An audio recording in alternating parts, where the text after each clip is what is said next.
library, the New York City Public Library, as a magical force field had been erected around it. After a quick investigation inside, you discovered that many storybook characters had somehow come to life in the modern world and had erected this force field around the building. After a quick battle, you recruited Geralt, joined Monroe and Montoya, and were informed by Jesse and Janya of the Brown Aja that the shield was made up of 3 circles, one on each floor, and that the third floor was being turned into a teleportation circle using some sort of silver shoes, whereas the second floor defense circle was made to try to truly keep the barrier up and running. During this conversation, Rachel mysteriously disappeared. After following her and fighting Pennywise and multiple ring wraiths, the group was able to knock Rachel unconscious. And after separating her from the ring she kept on bringing up and questioning her, you assumed her to be free from this ring's influence.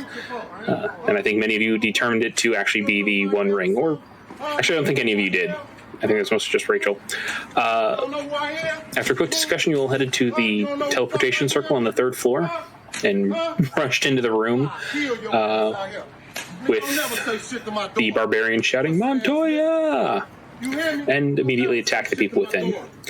You dispelled the circle after an interesting 4-way counter spell, thus also plunging the room into complete darkness, as that was the only source of light. In the darkness, Rachel revealed that she wasn't quite as free from the ring's influence as previously thought when she immediately started to attack Terrence. And that is where we left off. Terrence, you are surrounded by you are being assaulted by flying books, a bookshelf, a red Aja woman standing next to you, and your friend, supposedly, Rachel, who is attempting to stab you with a psychic dagger, attempting to get the ring back from you in the Magoop bag. What would you like to do?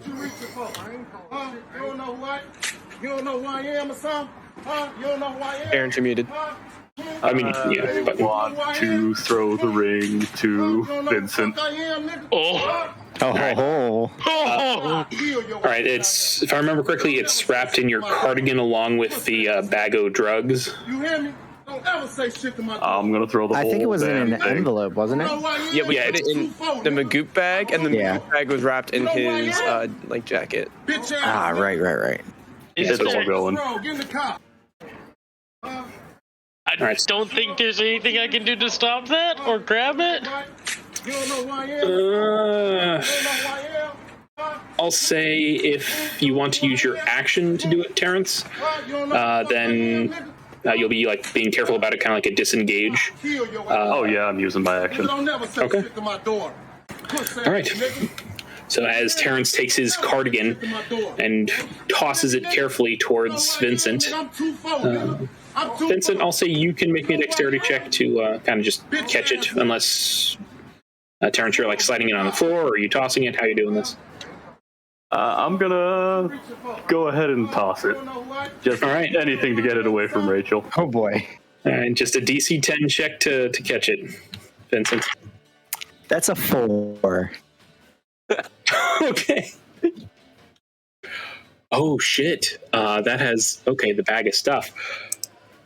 I am going to have Vincent.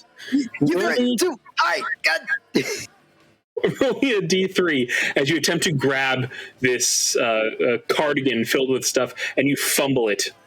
D3, that's a 2. All right.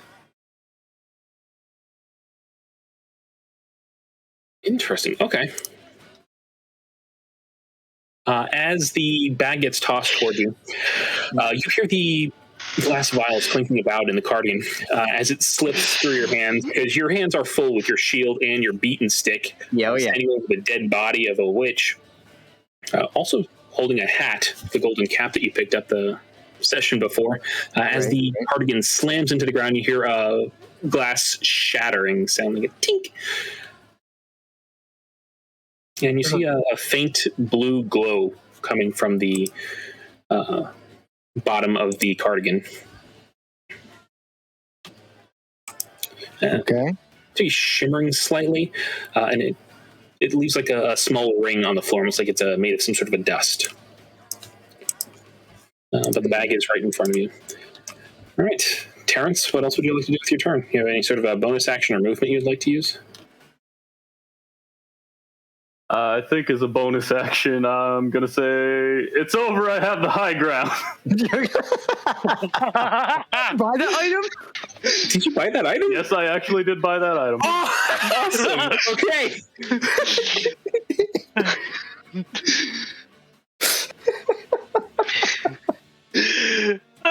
As you shout this, a small mound of dirt erupts from the tile underneath you, getting like a small, like 1.5 foot high hill under your feet. Geralt looks at you and goes, "Aren't we on the second floor?" Oh, God. That's funny.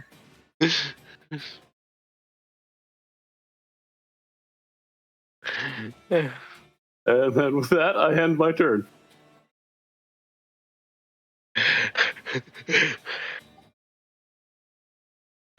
Okay. I'm going to have to re-look up what that item did because I didn't remember that anybody bought it. It is on my sheet if you want to read. All right. Next up is Adora Monroe. Whoever has control of her. That's Rye. Oh, God. Monroe.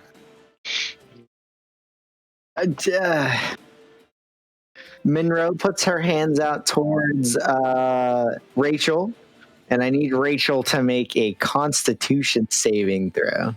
Oh, hell yeah. Oh, you're nasty.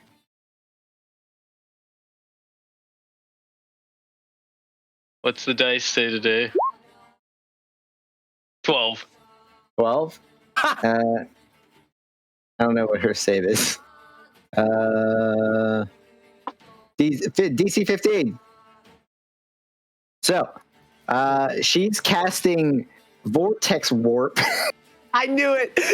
And she's going to shunt Rachel 90 feet to the west.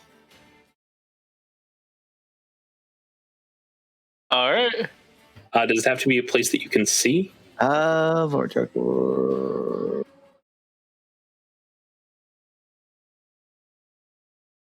Oh, yeah, that you can see within range. 60.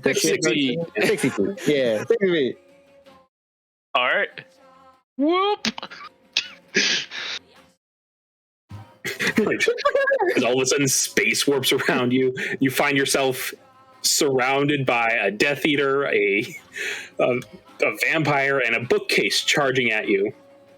And then she's going to quicken spell Ray of Frost and hit Rachel as well to slow her down even more.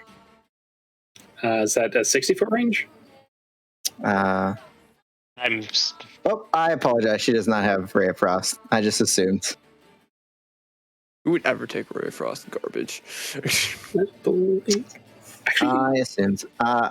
She will quicken spell. Nah, she won't quicken spell. She'll save sorcery points. I think She starts. It was 60 feet Yeah. from where I was. Yeah. not from where you were, from where she can fair. see. You can see, yes. Fair. Okay. Yep. I'm right You're there. good. All right. All right. That is all she can do. She's not going to move anywhere. She's not going to spell Firebolt or anything? Nah. Right. Okay, next up, Lunala. You have a charging bookcase in front of you. Yeah, I'm gonna walk up to it. And I'm gonna just start cutting into it best I can. That's a 21 to hit. Yeah, that'll hit. Then I'll separate the fire damage. So 9 points of piercing. 2 points of lightning, and then 4 points of fire. 11. So it should be 19 total, I think. So it's doubled fire, yeah. And that's against the bookshelf. And then another one. Ooh, that's an 11 to hit. 11 actually hits. 11 hits. Oh, shit. I rolled a 3. High hit points, low armor class. Oh, nasty. I'll just double the fire damage just to make it easier for you. So 7, 11, 19 again.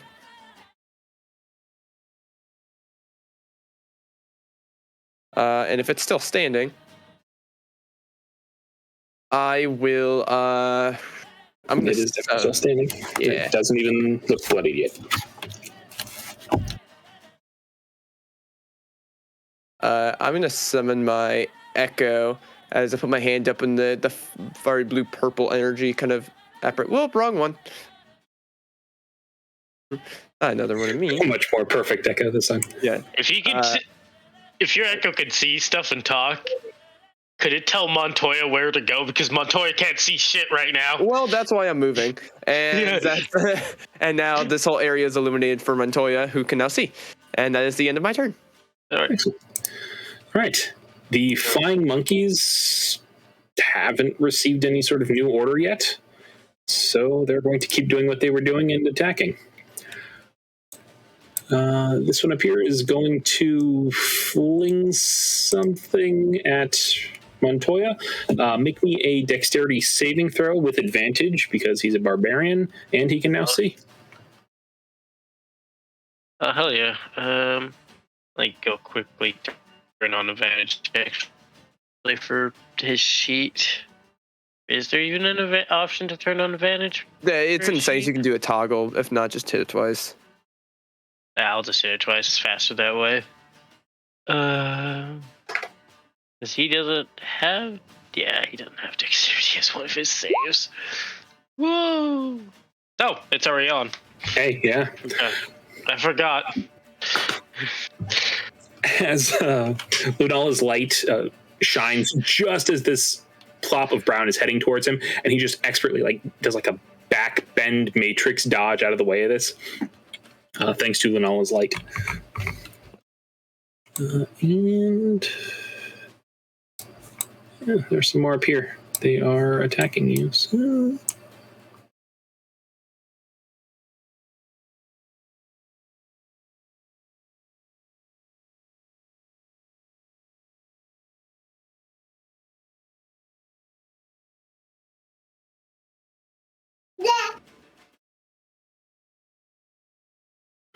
All right. They can't really see Geralt, so Monroe and Terrence, make me dexterity saving throws, please.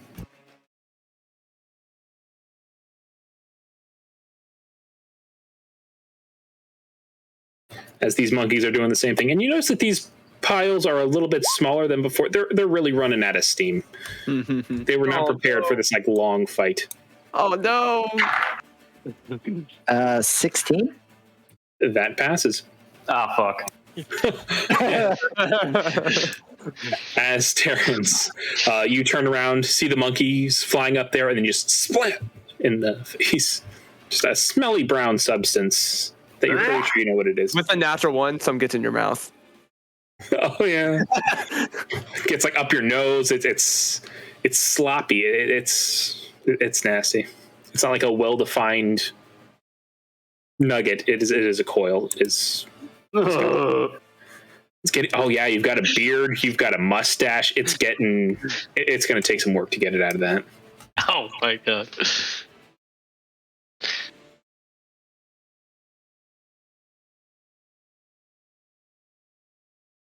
All right, Rachel.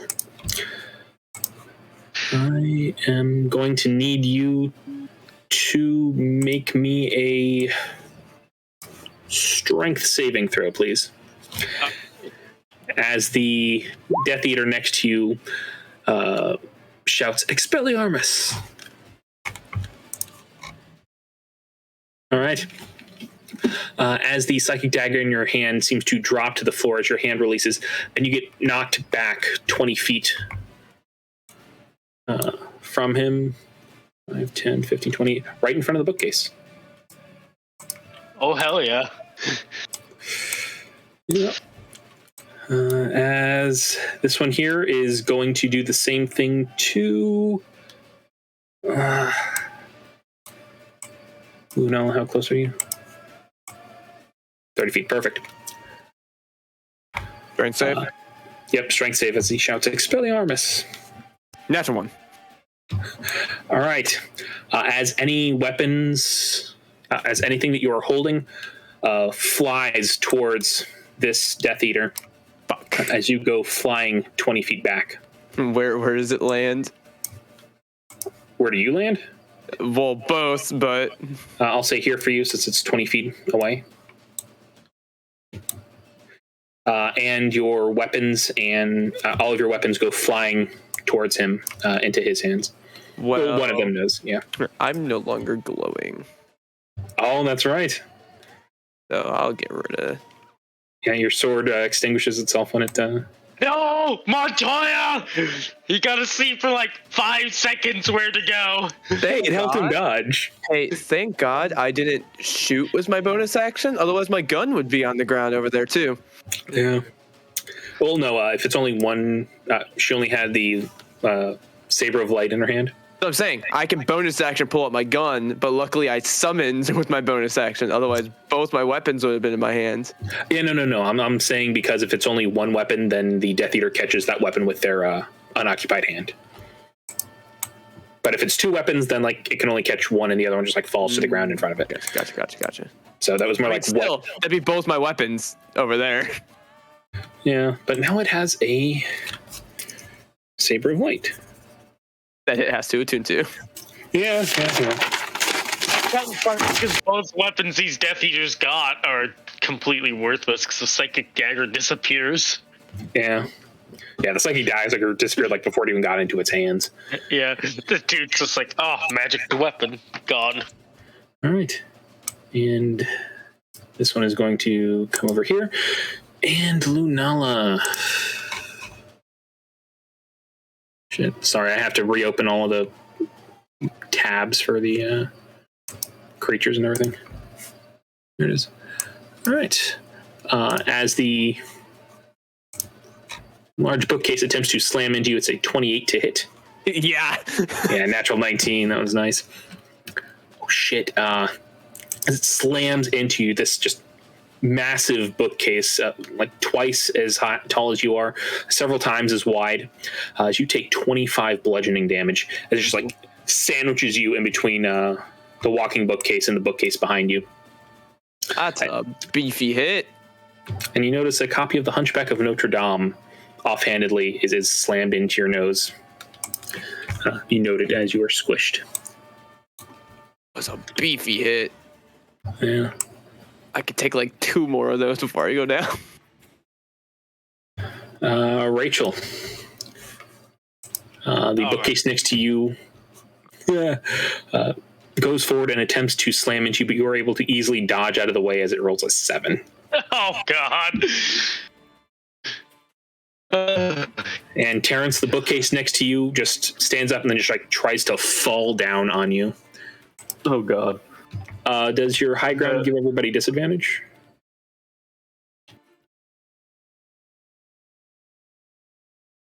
That do. Does it? Let me look real quick.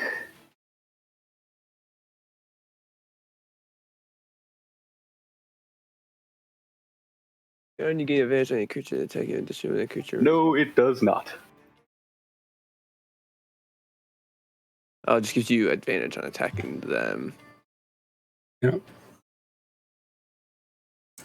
Okay. Then that is a 7. That's a 17 to hit. Don't you have shield? You think I have spells? Oh, yeah. 17 to hit? Yeah, that'll hit. All right. As this bookcase just stops and then falls on you, most of its books falling out onto the ground before it even hits the ground, as you take 21 bludgeoning damage. Oh, yeah, I'm down. Yep. God damn it. And I'm going to say that the bookcase is prone. Those things hurt, man. Yeah. Remember when you got hit by a table? Yeah, fucking inanimate objects. Like, inanimate objects are my bane. I swear to God. Even a mimic counts in that. I'm going to count the mimic as part of that group, too. Yeah.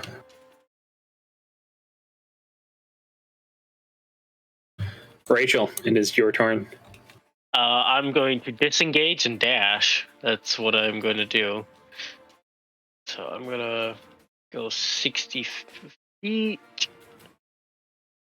onto this table over here. All right. I don't think hold on.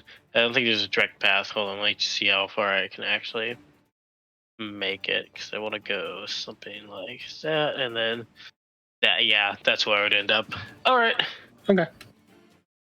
Is any check required to get on top of the table, or can I just? Nah, it's just waist high. You're good. You have a high enough dex that you can get up there. All right. Whoop. And that is everything I can do. All right. As you're able to deftly dodge around these people and just jump on the table for a reason that I don't know yet.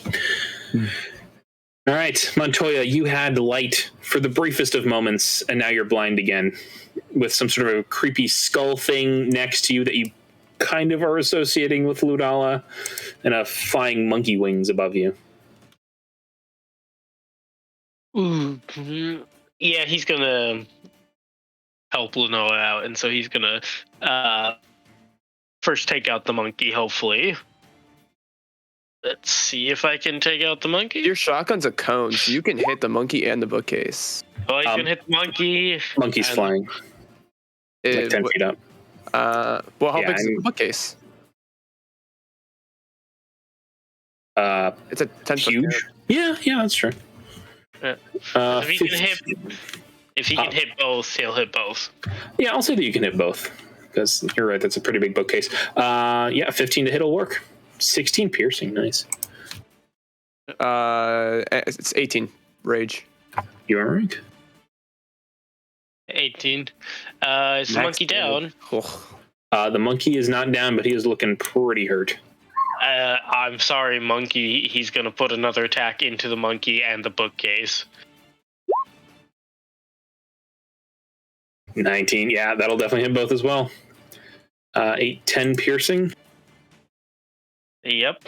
Monkey blood is just dropping onto him from above. It's still flying, though. It is hurt. You're like really kind of pitiful.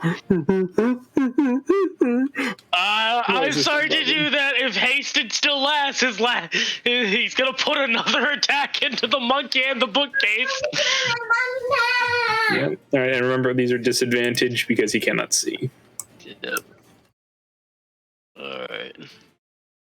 Luckily, he already rolls with this setup, right? 15 with 14 or 16 piercing.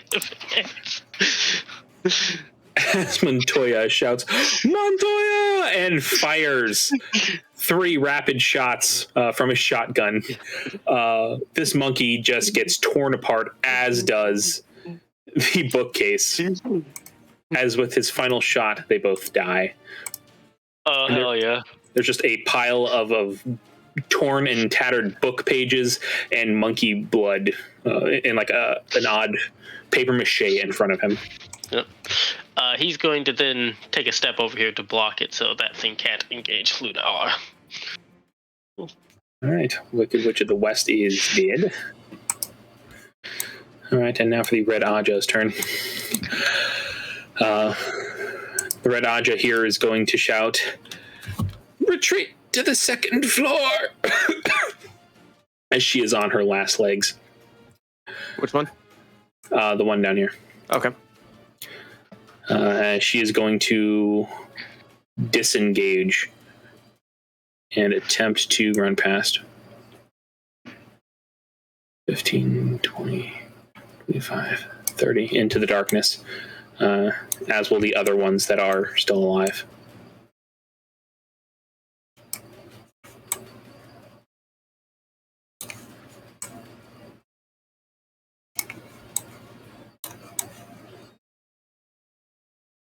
And that... Oh, this one. Yeah, this one hasn't gotten to do anything yet, and she's kind of pissed. So she is going to cast Lightning Bolt. Let's say down here at no shit, she can't see it through the,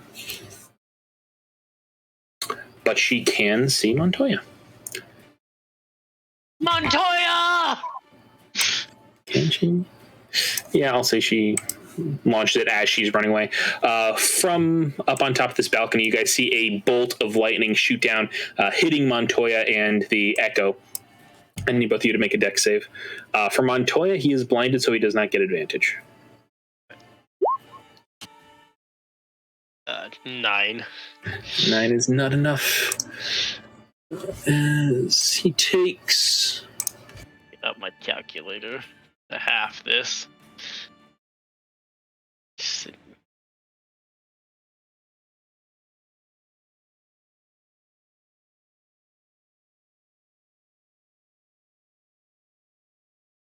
Uh, 26 damage.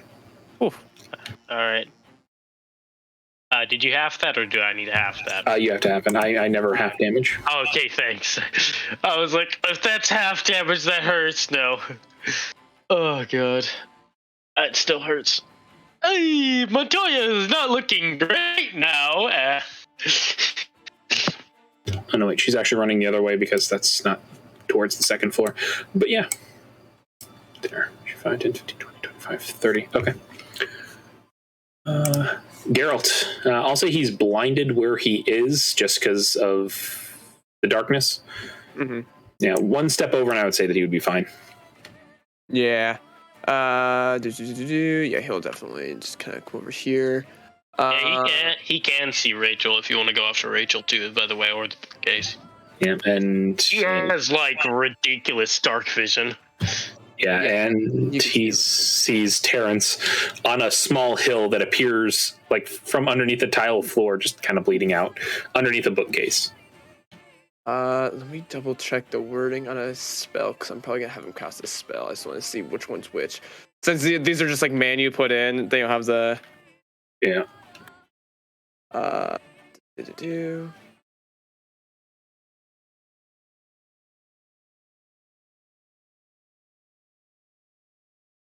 Okay, there's that, and then. You think I would remember the spell considering Rory has it? But I get them mixed up. All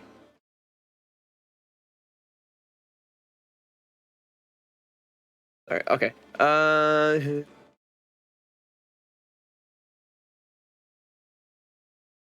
Okay. I am going to reasonable. Okay. I'm going to. He puts his hand up as he does weird hand signs and everything. Naruto hand signs. I need you to make a wisdom saving throw, as he's gonna cast suggestion. On who, Rachel? Yes. Ooh. Oh wait, hang on, let me make sure I'm in range. I might have to step forward a little bit. No, yeah, he'll have to step forward just a wee bit, so this guy can get an attack of opportunity. All right. You fucking bitch. Damn. One time, really? One time? The ring is more powerful. Rachel rolls well. On a wisdom save, no less. Are you fucking shitting me? Oh, God. So yeah, that guy does get an attack of opportunity. Yeah, I'm rolling. That'll be a 14 to hit. That is garbage. No. And that was with advantage? Yeah. Yeah, no. Just easily parries that off to the side. That's... Well, might as well just keep going. You're playing weird games there. And there's that weird thing. You fucking monkey. You just kind of like run up as he's like holding his sword out to you. And you just stop. I will put you down. And that's the end.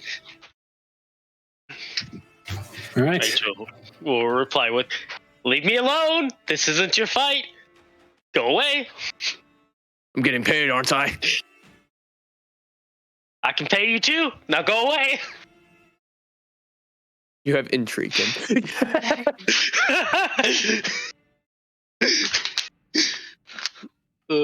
That's it. Yeah, also make a persuasion check for Rachel. Because you guys never told him how much Grey Forge was paying him. That's it. You intrigue. Yeah, and that's like a vague promise for later. Oh, right. A gold in the hand is worth 2 in the bush. Fucking Oh, come on. oh my god! He does not immediately lower the sword, but there is a raised eyebrow, almost like you get the idea of continue, and you definitely have an interest. He will end his turn with saying, "What have you got?" Oh, God. And none of that paper money garbage. Oh man.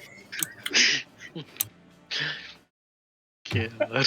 As the vampires are also going to try to start to head towards the second floor.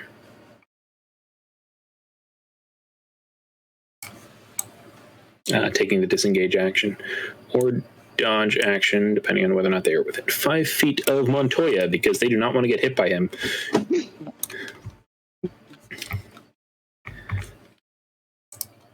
All right, and Winged Lizard. He doesn't like Geralt, but he's been just sucking against him. So he's going to take a step down here, and he's going to attack Monroe. 18 to hit. What's that? 18 to hit Monroe. Yeah, I think she's a squish. All right, from out of the darkness, a glimmering blade cuts into Montoya's back as she takes 4 slashing damage. Okay. And another attack slashes out with 24 to hit for 9 slashing damage.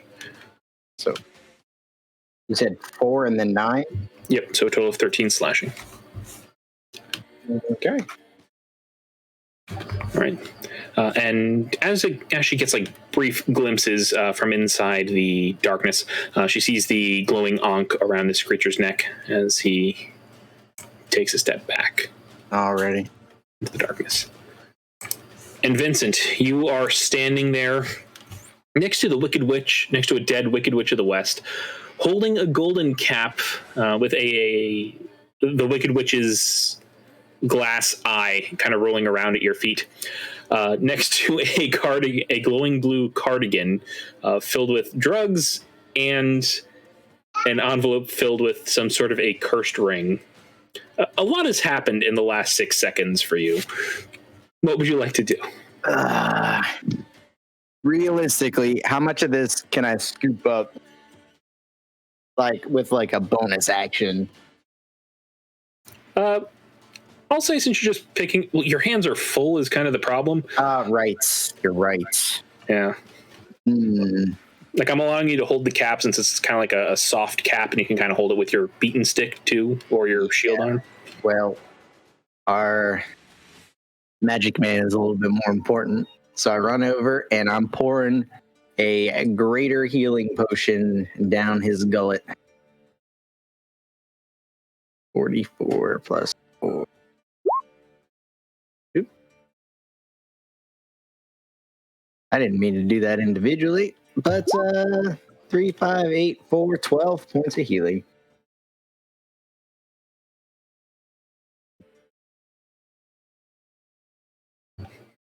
Maybe I won't die today. As you shove the potion into his mouth, the bookcase kind of starts rising slightly as he tries to inhale. The bookcase is still on his chest, kind of suffocating him between himself and the little mound from the high ground. Yeah. And then I'm going to do something that I'm probably going to really regret later. And I'm going to use my bonus action to cast Shield of Faith on Terrence.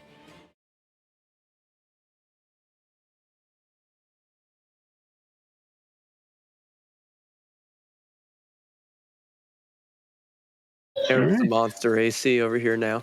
Yeah, right. And I forget the ruling. Is it like with the huge creature? Can I like realistically move into this space, or is it 2 spaces?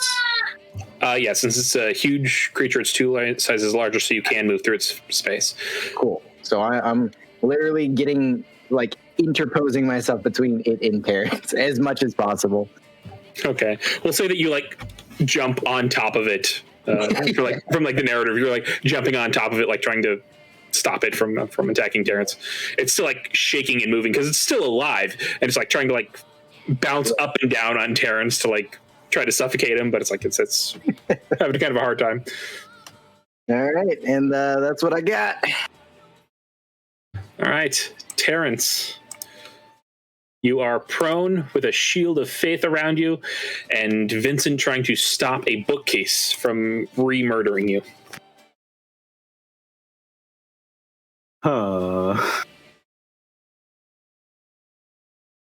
And while I'm on top of the bookcase, I'll be like, the ring's over there, and point. Man, I feel like I am probably the worst one to have that ring right now, but you know, fuck it. I'll get up and head towards the ring.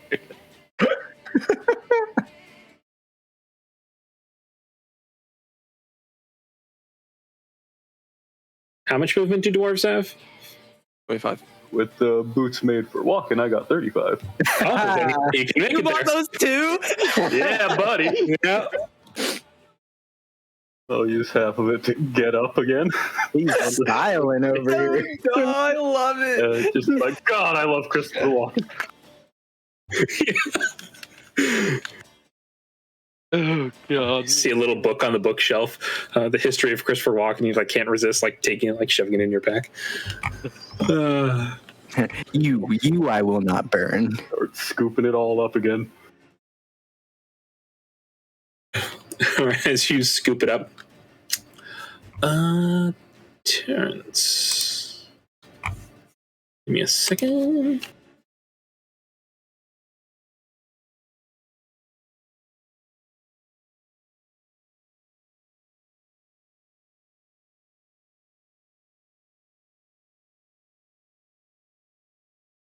Okay. Yeah, you pick up the bag and you get some of the odd blue powder on your skin as you pick up the cardigan sack. Can I arcana the powder? Sure. Make me an arcane check. 23. 23. Okay. As you look at this powder, it's odd. It's glowing, it's reflecting in the light, but it only seems to glow when it moves. It seems to be shimmering, almost like glitter, and something about this kind of triggers something in your memory. You remember this powder from your childhood when you saw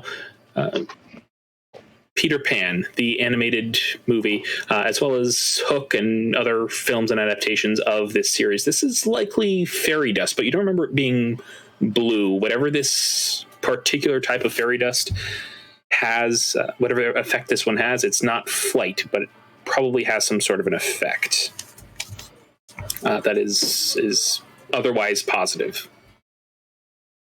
Oh. And just whatever that effect is, it's not quite triggering at the moment because it doesn't have something to work on. Well, Vincent, next time around, you're getting some powder. Boy.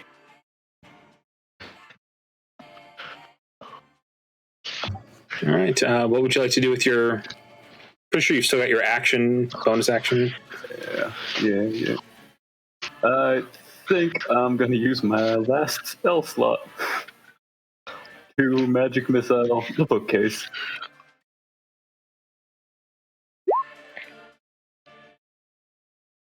Ooh, 3 Wow. natural ones. Wow. I'll go fuck myself, yeah. As you cast magic missile, the 3 bolts of energy go in and it catches this bookcase as like it's like trying to stand up, and it just like knocks 3 books off the shelf onto the ground onto Vincent. It's still looking pretty healthy for a bookcase, if you can assume a bookcase is health. It happens to every man at least once in his life. Right? Is that your turn? Yep, that's my turn. All right, Adrora Monroe, you are up.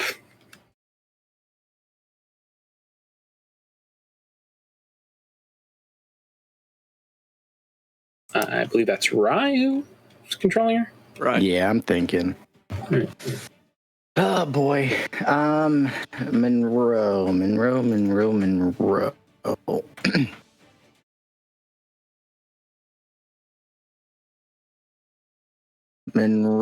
is going to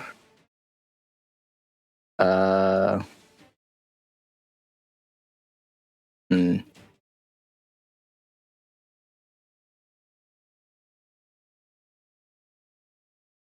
Oh boy. She's just gonna. This thing is prone, right? Yes. All right. Well, I mean, she's gonna firebolt it. I know it's with disadvantage, but hey,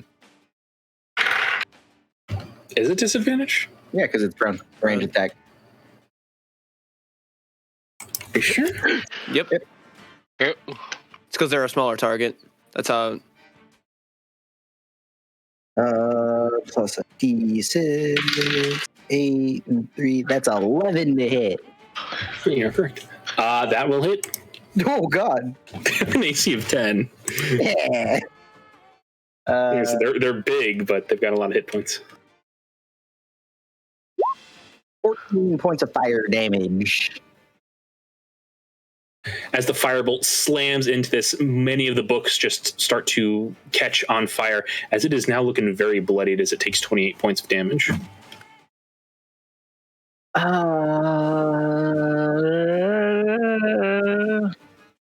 She's going to quicken cast and do it again.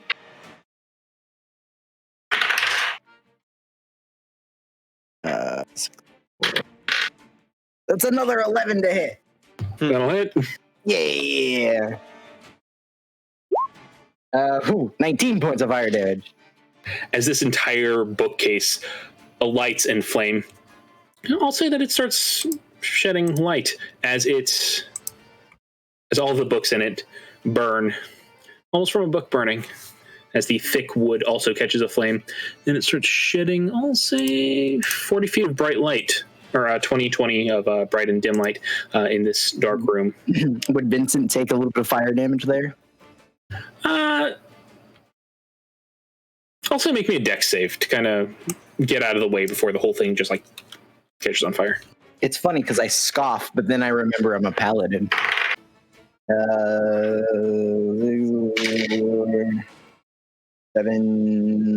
23. Woo-woo. Yeah, you are definitely able to get out of the way as this, it doesn't alight all at once. The flames sort of slowly build from multiple places, and he's able to get out of the way with these. Cool. All right, is that her full turn, or is she going to move anywhere? Yeah, the darkness seems to be a bad no place, so she's gonna back up to be closer to the other caster down here. All right. Oh yeah, no attack of opportunity because he wasn't close enough. All right, Lunala. I'm going to, seeing the red fuck up there, I'm going to Naruto run my way up the wall with my boots of spider climbing, so I can get up here. And I now see this individual who shot the lightning, and I'm going to fire a couple rounds into her. The 25 to hit. I'm literally just unloading into her. A 13. And another 13. God damn it. Is a 13 hit? 13 does not. Yeah, so one hit. I was 3 shots. That's rather unfortunate. For 11 points of piercing damage. Right, as you just appear from all of a sudden over the side of this bookcase, she kind of starts and kind of jumps back. How much? 11 damage? Yeah. 3 shots. I have a +10. Still managed to miss. Yeah, reorienting yourself from like vertical to horizontal movement kind of throws off your aim, but one managed to land true into her shoulder. Yeah. First real field job. That was 15. And I'm gonna move right here. And that will be the end of my turn. All right. Now the flying monkey's turns. I still don't have new orders. Yep. Oh. Parents, no! So they're going to toss one over at you, Vincent. Make me a dex save. Dex save, yes, sir. And I'll say Adora Monroe. Make me a dex save as well. Because she just lit shit on fire and she is kind of terrifying right now. It's 19. You pass. And who else? Sorry. And Adora Monroe. Monroe. And I'll say Rachel as well. Hell Guy's yeah. 10, I'll say he's 15 feet up in the air. 2, 14 for 18 for Monroe. Both of you are able to dodge it with ease. All right. Rachel, however, distracted with your conversation with Geralt, takes a tiny coil straight to the face. And you are blinded until the end of your next turn. Ooh.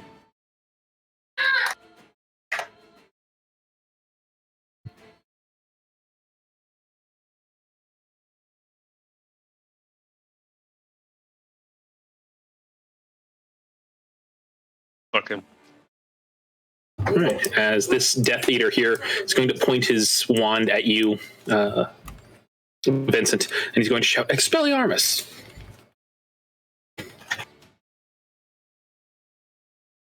Make me a strength saves, please. For Vincent? 20, what did you roll? 17, 26. As he shouts Expelliarmus, you put your shield up, and a small little wave of space just slams into it, and you feel this, the shield like kind of start to try to tug out of your hands, but you have this great grip on it. You have all the strength in the world, and you can hold on to it pretty easily. How about no?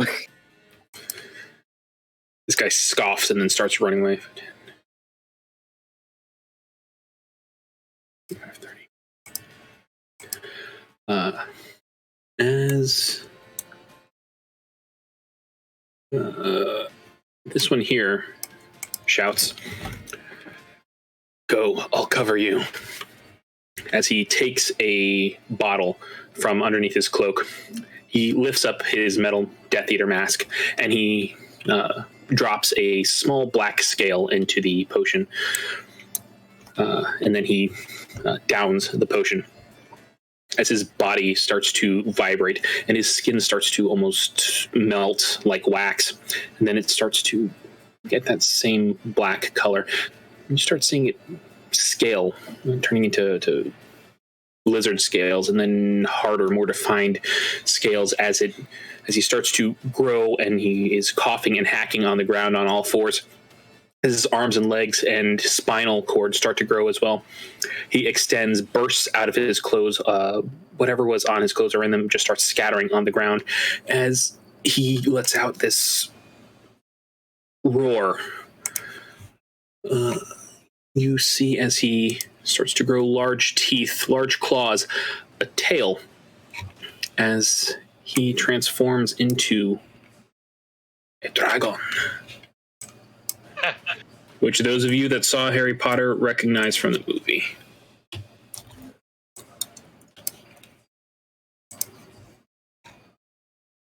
As it lets out a large draconic bellow, shaking the floor underneath you. Rachel's gonna yell, "What the heck is that? I can't see it! I just hear it!" Oh god, being blinded is great. And Montoya, 28 to hit. Yeah, that hits. Yep.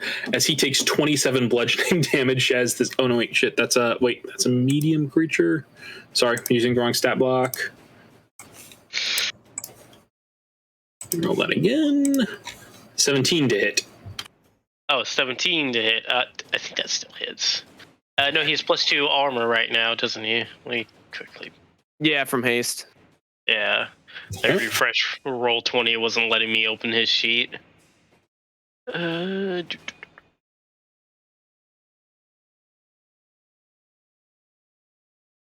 Mr. Montoya, do not get hit. Oh, it matches. So it is. Yeah, it Right. hits. As the table, sort of like walking forward on like the odd legs that are created from the spell, as it slams into Montoya for 9 bludgeoning damage, kind of catching him in the stomach, kind of knocking the wind out of him. All right, that's not too bad. As this one is going to move.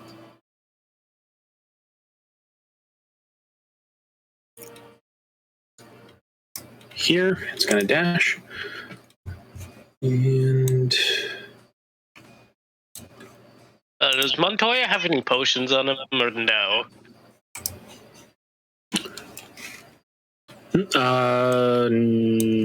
I think they both have like 2 healing potions. All right. Yeah. Is this Death Eater back here, which it looks transparent, but it's not on the DM. I barely even noticed that. I didn't know that was even there. Yeah, and it's weirdly transparent, like it's on the DM layer, but it's not. I don't know.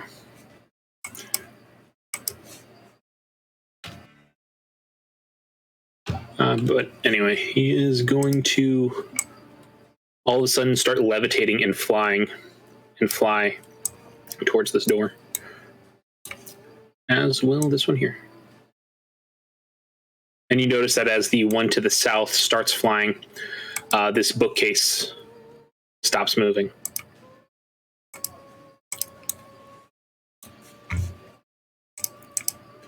Rachel, it is your turn. You are blinded and your olfactory senses are assaulted as Geraldin's in front of you demanding what you have for payment.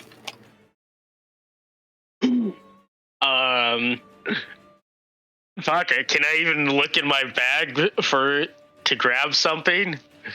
I mean, you know what you have. You can offer it verbally. All right. I will tell him I have a silver statue of a coyote. Solid silver.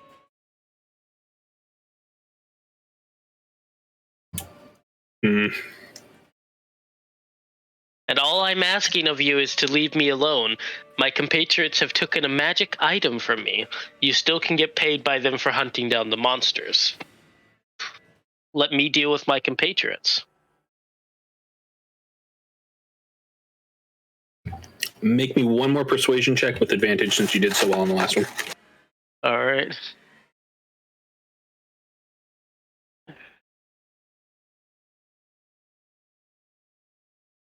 I'll say like DC 15. Yeah. As he puts his sword down and nods. Deal. What? It's in the sweater.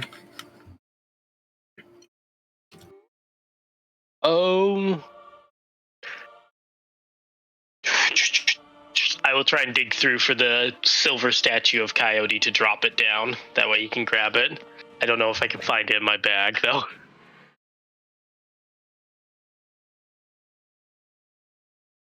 All right. I'll say make me an investigation check with disadvantage.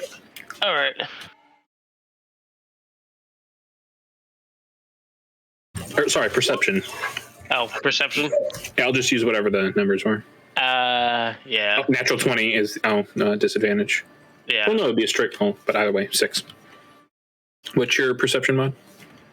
My perception mod is 1 plus 2d6s, so it's actually the same as my investigation mod, except for -1.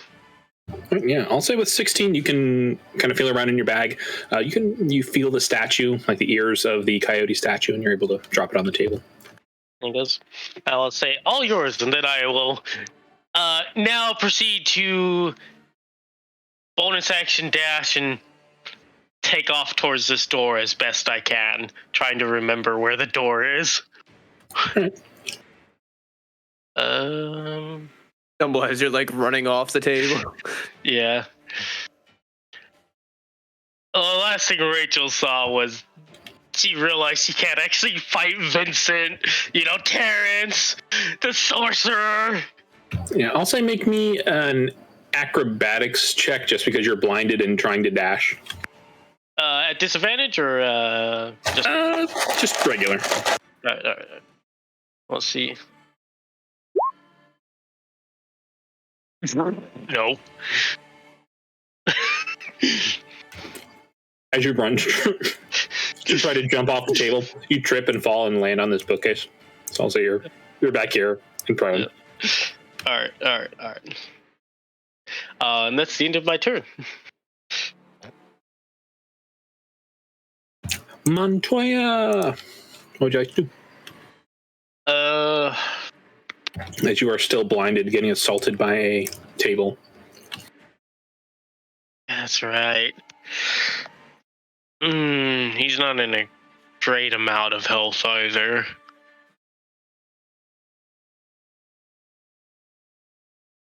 You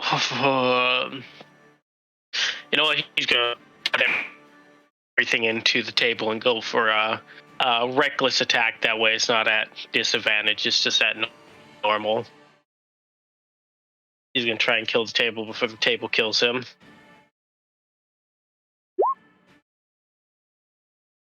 Uh, 10 on the first attack. Yeah, that'll hit. 25 on the second cat attack. Also hits. So, yep. Well, only if he was a fighter, that would have been a crit.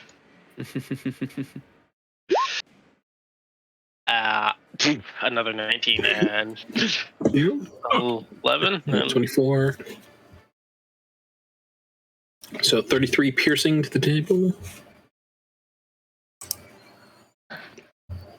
The table is looking hurt as he just unloads with 3 rapid fire shots from the shotgun. It's limping. There's like a giant gash in the middle of the table from the little freckles of buckshot that just hit. Add 6 more points for the rage. 24, 6, 7, 8. Yeah, no, actually, as he remembers that he is raging, he's able to bisect the table with his 3 shotgun blasts. Mr. Montoya is actually going to fall back because he needs to heal bad. So he's going to go back here next to the door. And now he can act as a convenient stop, too, as well. Unless he can heal as a bonus action. If he can heal as a bonus action, he'll stay in the fight. Are you trying to use this door to leave? No, he's just getting back here to heal, really. No, I'm saying you, Rachel. Yeah. Make an intelligence check. All right. Ooh, boy.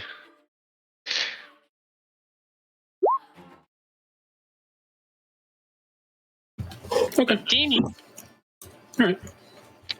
You don't notice anything. All right. Is that everything with Montoya? Yeah, that's everything for right now with Montoya. Unless he can heal as a bonus action. Yeah, he's got a potion belt with 2 potions on it. All right, he'll chug with one of his potions. Then, regular potions. Yeah. And as the red Aja is going to dash away. Oh, 9. That's good. And the one here, you are in her way from escape. So you are going to look at this red Aja, and all of a sudden her image seems to blur slightly, and there seems to be multiple copies of her standing next to her that seem to bob and dodge and weave. As she is going to put her palm out towards you. And I need you to make me a second.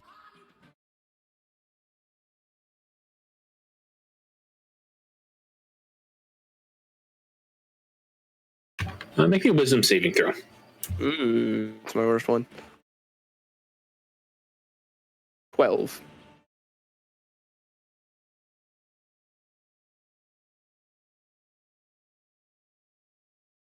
All right. As you look at this woman, she puts her hand up and makes some vaguely magical sigils in the air. And all of a sudden your vision kind of goes dark, kind of hazy. And when you open your eyes again, instead of a woman in front of you, you see the source of your deepest fear. Well, actually, I'll leave it up to you. What is Lunala's greatest fear? Fuck. Shit. For her, I would see in front of her, she just sees another version of herself. It's just a completely downtrodden, someone like a complete failure version of herself. It's just the own fear of just like not being able to do anything, complete failure of an individual. And that's probably like one of her like constant most deepest fears. All right. As you see that in front of you, you are frightened. You are frightened of the thing in front of you. And she is going to try to squeeze past you over here. But doesn't want to take the attack of opportunity, so she will stop here. Geralt of Rivia. Well, I was offered money, and the bookcase behind me is still alive, right? Yeah, it is not moving anymore. Does it seem like unanimated, or is it just not actively moving? I'll say make me an insight check. Ooh, that'd be pretty good. Is insight is flat? Okay, 15. He's dealt with enough cursed object that he's pretty sure that this is okay, but he's still cautious around it just for the fact that it was moving a moment ago. Okay, he'll just be ready in case it attacks. But so he'll step away, kind of keeping an eye over his back. Does it get an attack of opportunity? Also, if you want him to be careful, it would take like the disengage action because that's kind of what it's for. I'm just like he's just keeping an eye because he has a reaction that he can like dodge sort of things. That's why it was like reduced damage. That's why he's just like keeping an eye. So he's still gonna be moving forward because he still wants to do other shit. But okay, then yeah, he's able to move away. And the monkey next to you is 15 feet up in the air. Yeah, I'm not concerned about the monkey. I'm concerned more about the giant dragon. So he's gonna run, and he's gonna try to jump on the back of this dragon, like using the table as like leverage, like as like a higher ground, and like get on the dragon. Okay, make me an acrobatics check. Yeah, he's good at these. Natural 20 for a 27. Oh God.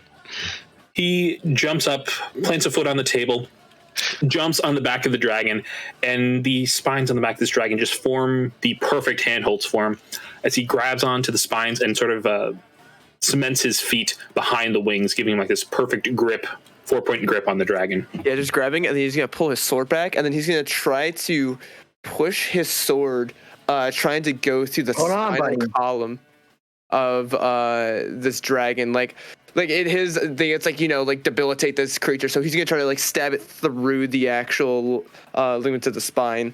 So it's still like 2 long sword attacks, but it just for flavor, he's trying to stab it in between the spine.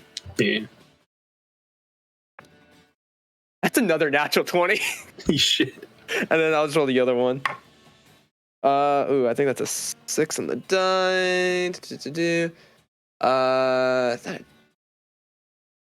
I guess it's only a +4 to hit. Yeah, cool. That is a 10. 10 does not hit the natural 20, obviously. That's what it does. Okay. 7, 10, 11. 11 was 24, 35. 39 points of silvered piercing, I guess, in this sense, but still considered slashing for the weapon, as he's like trying to drive it in between. As he tries to drive it in between, he's actually able to lift up some of the scales and just slide the sword into it about a good 3 or 4 inches as the dragon beneath it is just thrashing, trying to throw him off. As it's still moving, he like says to himself, "Huh, different from wyverns. Usually this would have paralyzed." That's it.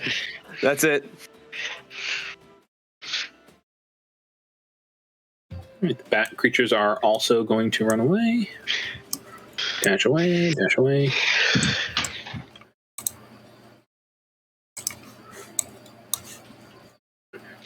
Take them off of initiative. Yeah, they're gone. All right, and last up is the winged lizard. Just chilling there, man. We kind of were like, yeah, fuck this guy.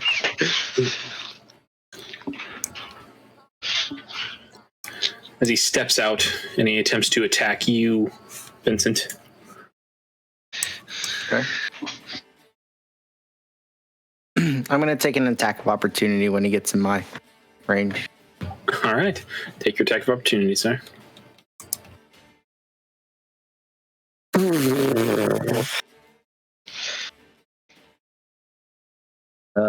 That is not good. 12. You attempt to attack this creature, but I think you've already used this attack on it before. This time he's ready and he parries you with his longsword as he raises his sword and he brings it down on you. 24 to hit. 24 hits. As he cuts across your chest with 11 slashing damage. He gears back and does it again. Shoot, is that natural? That is a natural 20. Oh, no. As he catches you on the backswing, you take 14 more slashing damage. Oh, wait, sorry. Natural 20 is maxed. So that's 7 plus 10, 17. Sorry, not 14. Mm. They're not adding that on. So 11 and 17. No, wait. Sorry, 11 and 20. 20 just knocks me unconscious. Oof. Oh, that changes things. And this guy's looking super bloodied as he's coming at you. Like there are pieces of his skin like sloughing off. And those are his only 2 attacks. Now that you are down, he's going to disappear back into the darkness. Vincent, death saving throw, please.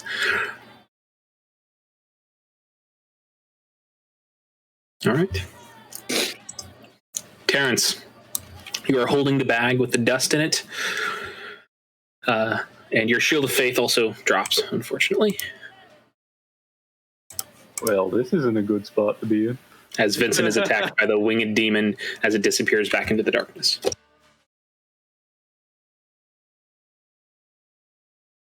Ooh, boy.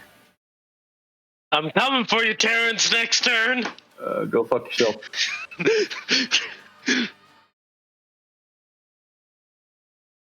I'm going to come over here and try and stabilize him. You have any potions? I do not have any potions. Do you have any potions on him? He has 2 potions on his belt, but they are different versions. Well, we're just going to try and stabilize him then. Oh, come on. Well, I mean, one of them might be a health potion. All right, I'll take a potion off his belt and jam it down his throat. So funny. Right, Rye, assign a number 1 and a number 2 to them, and Terrence, roll a d2. Oh, no. Oh, I will say if Vincent gets back up, Rachel will not come after you. So All right, 1 to 2 is a 1. 3 and 4 is a 2. Okay. 2. All right. So, as Terrence pulls out a clear liquid potion off of Vincent's belt pouch and dumps it down his gullet. His armor becomes beefier, but he doesn't wake up. God damn it. What was it? It was my potion of fire giant strength. Ah, Oh, fuck. I'm coming, Terrence. yeah, his muscles just swell a little, like Dragon Ball Z power-up style. Yeah. We're all Poor gonna die in this library. Poor Terrence. I think that's just about all I can really do. All right. Throw some powder over him, too. Let's see. All right, here's how you save yourself. Nope. As you like take the cardigan and kind of like dab the powder on him, he's now kind of glowing blue slightly. It's not a lot of powder. It's like a small pinch, but it's very, very light, kind of like flour. It's easy to spread. But it doesn't seem to do anything. And most of the powder is kind of dissipating at this point from getting tossed and broken and now getting like dabbed on this guy. Adora Monroe. As you see Vincent lying, bleeding out. Monroe. She also has 2 potions on her belt. Yeah, she's gonna run up and pour. Are they just 2 regular potions? Yeah. Okay, so she's just gonna pour a regular potion. That was 2 GM. Nah, didn't mean to do that, but you know. So 8 points of healing to Vincent. Well, now he's okay and stronger. Calculated. And then she will. This is fucking annoying. So she's gonna. Actually, that was a bonus action to cast the thing, right? Or for the potion belt. Action to give to someone else. Action to give someone else. All right, she will quicken cast dispel magic on the darkness. As the darkness, boop, kind of like starts to collapse in on itself in like a small little baseball size and then marble size bubble, and then just disappears into nothingness.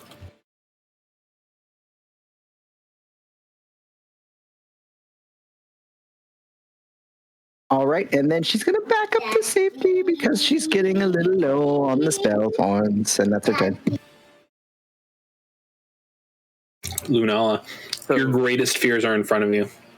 I'm gonna say even just flavor, like I'm like my hands like shaking with the gun. I'm like she's like backing away. So if the person decides to take an attack of opportunity, but it's basically like one of those things where like you're backing up to try to get away and like foot almost like slips off the edge.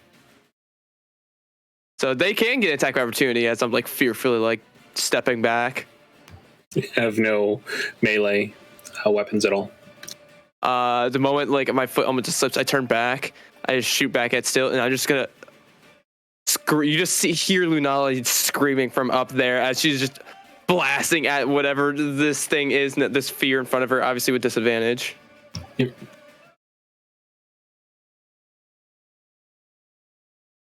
That's a 12, a 19. Oh! So the last one was a natural 20. I was like, oh, I have disadvantage. I roll another natural 20. Nice. For the, what was it, 17? Yeah, it was like a 17. And the other one was a 12. So I know that one. A shimmering shield appears in front of the caster. Okay, so but the last one definitely hits. This is a roller coaster of emotions. Yeah, it really was. You could hear it in my voice. Like, ah. And then it's like, what the fuck? 17 points on the natural 20. As it turns around, and just bam, bam, bam, just slams in. You know, the second one getting deflected, the other one piercing through the shield, just like hitting her in the shoulder. Yep. As you're teetering very close to the edge, you are able to injure her for... Okay. And she is... Your nightmare of her is looking pretty bloodied. And that'll be the end of my turn, as I'm still now just like refrozen with fear, just like I affected it, but As the monkeys that still haven't gotten any new orders, dex saves from... they're running out. They're running on fumes. This has been a long fight. They haven't had Taco Bell in a few hours at least. So this monkey is going to fly down and attack Geralt. riding on the back of the dragon. Yep. It's a bad idea, but I haven't gotten any new orders. Also, do I need to make a new wisdom save at the end of my turn, or Yes, you do. Thank you. Okay. I don't know what the specific effect is. So that's It's Phantasmal Killer. I might as well. yeah, I got that was a 5. Yeah. All right, that's 40-10 psychic. Fuck. That's 26 psychic damage. As this image of just like this failure version of yourself is just... shit. Yeah, 26 psychic is just inching closer to you.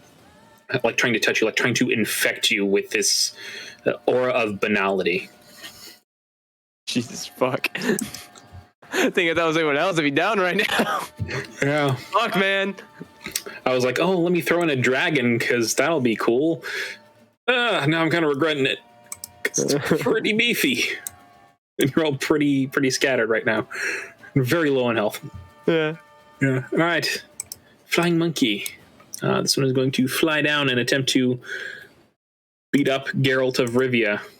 19 to hit and 11 to hit. 19 does hit. As the monkey flies down and with two fists kind of does like a grasp its fists together and then kind of tries to slam the back of his head as he takes 12 bludgeoning damage. First time you said. I remember if you even. Okay. All right. Cool. 12 points. You said. Yep. Okay. And this one is going to attempt to attack you, Vincent. Actually, no, he's not that bright. He doesn't know whether or not you're up. Oh, you're under. Yeah. Actually, no, he's going to attack Terrence. Shit. Sorry, but one of these guys is down and bloodied, and the other one is standing up. 24 to hit. No, that definitely doesn't. Yeah. As his strong monkey fist backhands you in the face for 6 bludgeoning. Fucking hell. As he goes in closer and he tries to bite you in the neck for 18 to hit. Well, can I use my reaction to Yeah, hit him? that'll do it. You absolutely can. And 9 piercing to you, Terrence. Terrence goes down again. It's a 29 to hit. Yeah, that'll hit.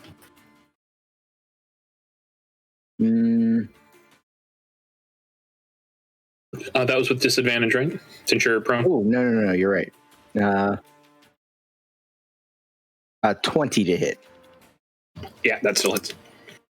This is gonna be a beefy hit 'cause you have your fucking fire giant strength. Oh, yeah? 15 damage. 15. Oh, 15. 14, sorry. Some right. meaty hit. And as from the ground, you take your beating stick and then you just like jab this flying monkey in the side, and he actually flies over like 10 feet away. And then he has to like teeter like a top back into position, kind of clutching his side as you heard like a couple of ribs break. All right, now this one's gonna go for a Drora. 9 to hit and 7 to hit. Wow. So she's fine. And Death Eaters. These books are going to disappear. Yeah, all the bookshelves are done for. And the Death Eater is going to dash away.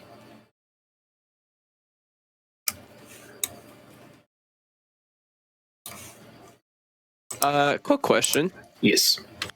I should be able to see a lot farther with that's all darkness for me. I can't. I think we did that because Gerald was shared with everyone. Yeah, but I mean, I currently have control of Geralt, and I can't see. If you take away control of Gerald for everyone, that would. My vision stops here, and it hasn't changed the whole fight really. I think I turned off his vision. Yeah. Gotcha. Yeah. Yeah, if you want to attack someone over here, then let me know. Most of them are like running away, so there's only like 3 or 4 people left in the room. I just have no idea what's even over there. That's why it's like. All right. Well, this Hungarian Horntail was going to blast all of you with fire, but then this fucker got a natural 20 and he's on his back, so he's going to attack him. Yeah, fucking stabbing between its spine. Yeah, that's. It's going to kind of shake its ass and kind of build some momentum up on its horn tail. It's going to like spin the tail around and then bring the tail down kind of on its own back in order to attempt to hit Geralt. 17 to hit. No, that misses. Yeah. I built this guy too beefy. He's got like shield and like an awesome AC. He only has 1 more shield, but Then the dragon is going to reach its head around and then again trying to like use momentum to get that small spot on its back that Geralt seems to be on. Fucking hell, 9 to hit. Nah. Yeehaw! As it's going to fly and take up to the skies, it's going to fly almost up to the roof. I'll say about 20 feet up into the air. Make a little. I'll mark it over on someone else's turn. As that's its turn. Rachel, you are up, and now you can see, although you are prone on this bookshelf, as you are able to wipe away the feces from your face. Yeah. Rachel is going to get up and then take a look around for a quick second and see how bad the party is in a state.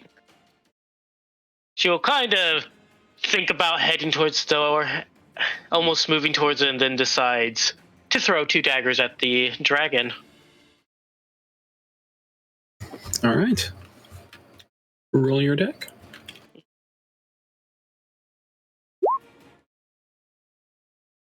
That'll hit. Nice. Does Gerald count as an ally? You paid I mean, you just paid him, yeah. Yeah. All right.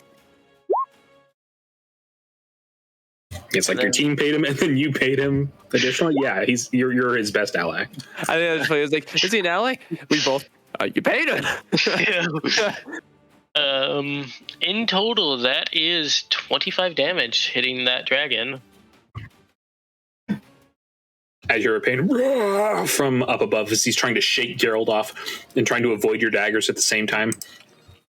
He's looking bloodied already. I am also going to start moving this way. All right, half your movement speed because you had to stand up. Oh yeah. So it's probably more like 1, 2, 3. You start out here. Start out. So yeah, where you are is the final bit of your movement. Yeah. There we go. All right. Cool. All right. Montoya, who is blind again. Montoya's gonna chug another potion as a bonus action because he really needed health. And if he wants, he also has a flashlight that he can use. He'll turn on his flashlight because he has no idea what's going on right now. As he turns on his flashlight, he kind of looks around and sees a fucking dragon flying 20 feet in the air in the middle of this library. He's going to scream Montoya and charge the dragon. Yeah, Dio mio! Fucking Montoya! It's okay, Geralt, I'm coming to save you! And he'll open fire with all his shots. Turning on the flashlight is his action. Oh, then yeah, he's just gonna stand there looking at the dragon like. He has a hasted action. Oh, That's yeah, right. He can fire once. He'll fire once. No, the hasted action can be used to turn the. Flashlight on. He'll fire twice then. The dragon is 20 feet up, doesn't it? It's a 10-foot cone for the. No. Montoya still fires. Yeah. Montoya still fire. He can't do anything. He can't hit it. He has no range attacks. He's just standing there like, boom, boom, The vein of the barbarian, man. Yeah. It's okay, Geralt, I'll save you. Yeah. Yeah, so he just sits there, fires 2 shots, and does nothing. Poor man. Oh, good. It's too tempting.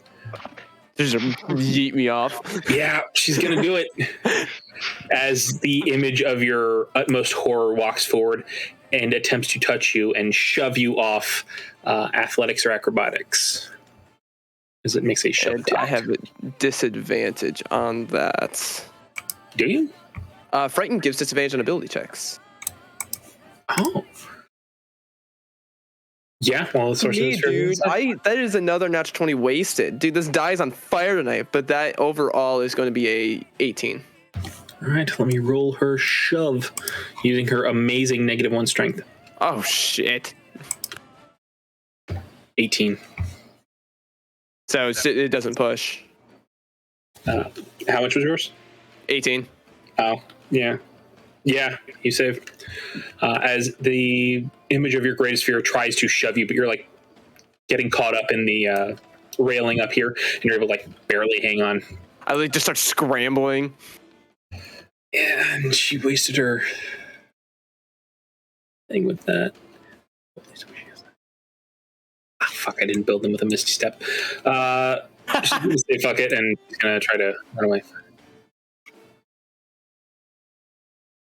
He fell to temptation and then couldn't push Lunar off. Oh, God.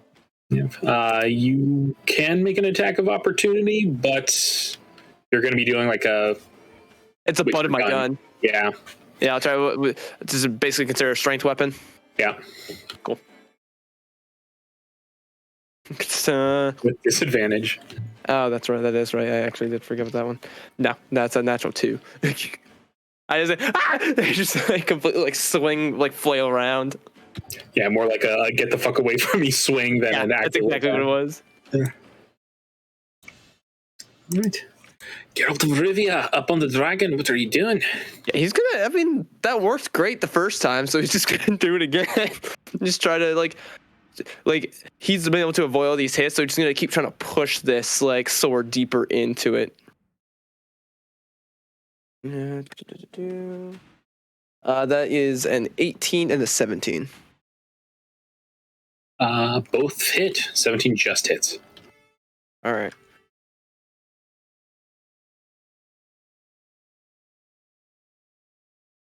And 11.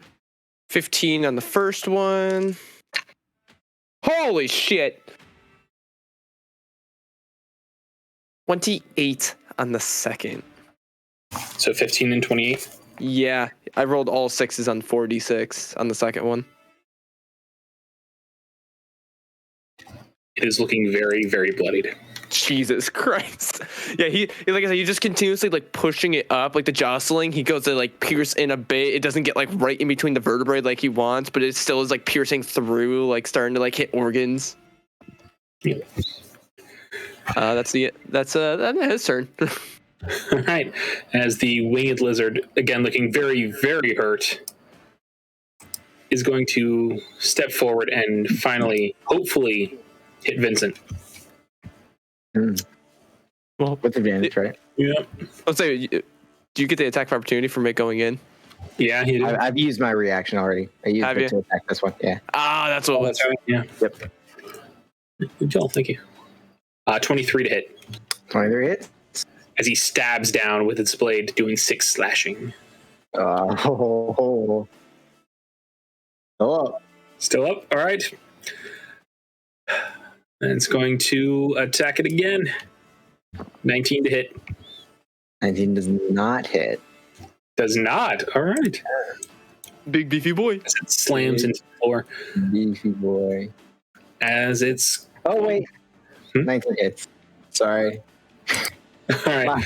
I had the AC modifier from the haste spell that was cast on me earlier. Yeah. All right, now that's 4. It's not still up on you? Because I dropped, right? You're not concentrating. Yeah, it would still be up.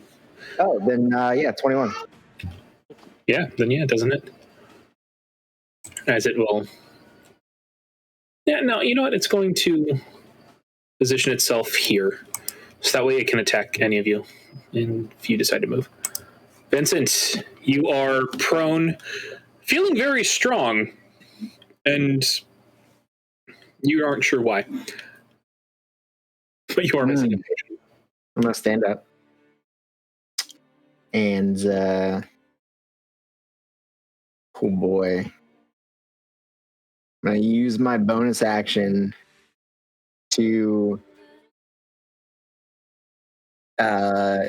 reach for my potion of greater healing that is on my pouch. And then I know it.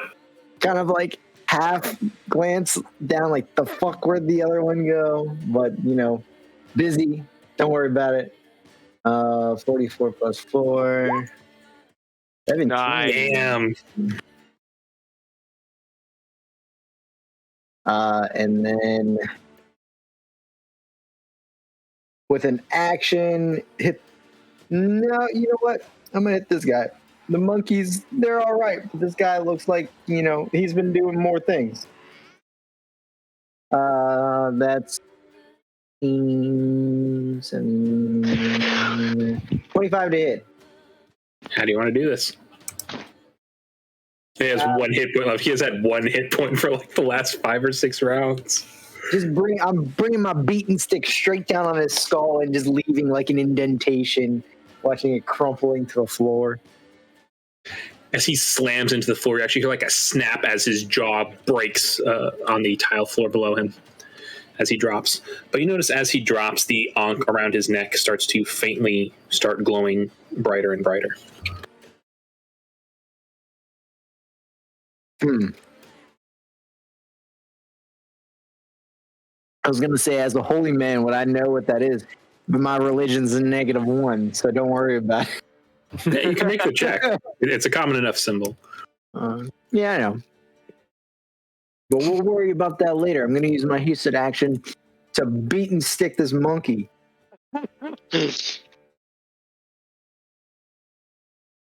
That's an 18 to hit. Yep, that'll hit. For... Oof.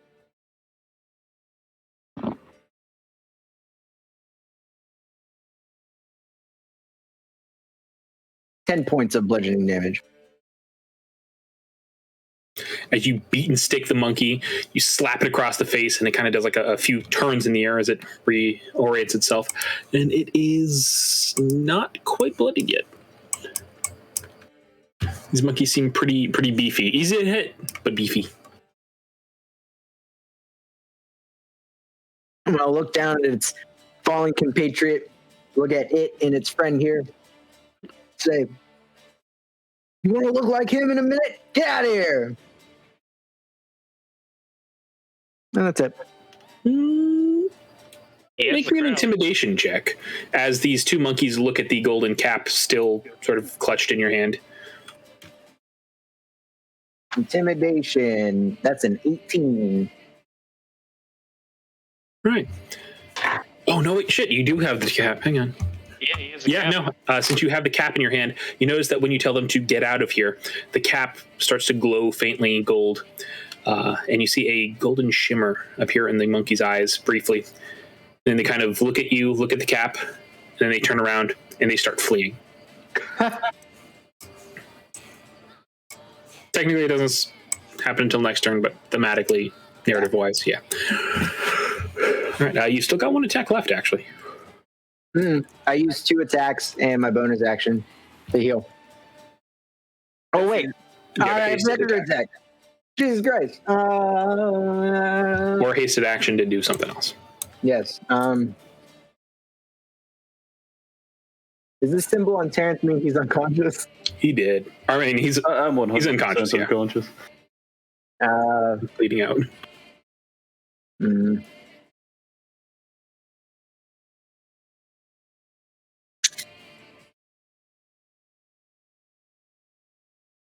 Well, can't help that. Hi, Rachel. Hi. 24 hit. That does hit. Oh, max damage. 15 points of bludgeoning damage. Sweet justice. I will be using my reaction to half that. All right. All right. Slam my beaten signature. Stand down. That's my turn. All right, Terrence. Death saving throw, sir. 2 DM. Okay. Monroe. Monroe will use her second health potion to heal up Terrence a little bit. 2d4 plus 2. 9 points of healing to you, Terrence. Hey. And then... Oh boy, oh boy.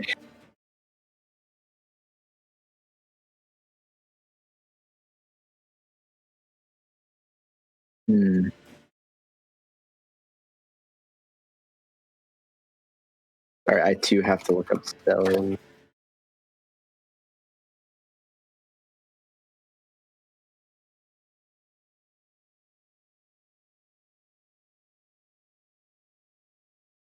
All right, she is going to cast Acid Arrow with Quicken Cast to hit the Hungarian Horntail. All right, was that a spell attack? Range spell attack.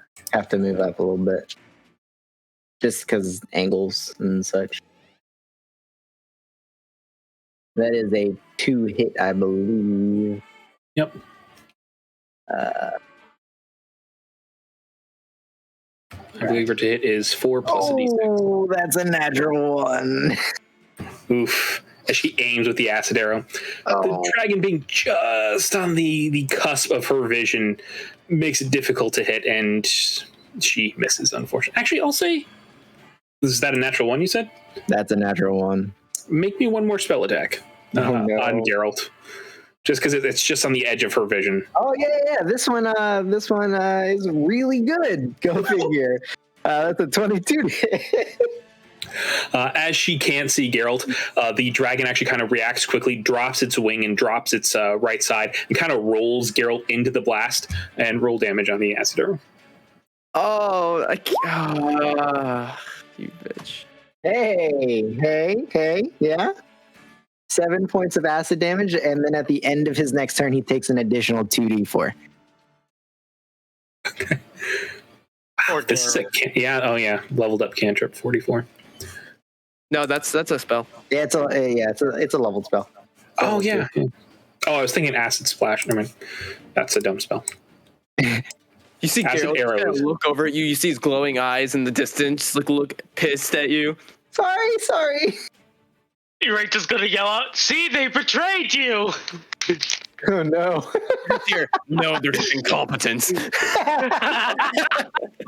he 100% says that. I should have never teamed up with these. This is why I work alone. Yeah. Oh, But that is her turn. All right, is she moving at all? She's got another 10 feet of movement. Yeah, that's fine.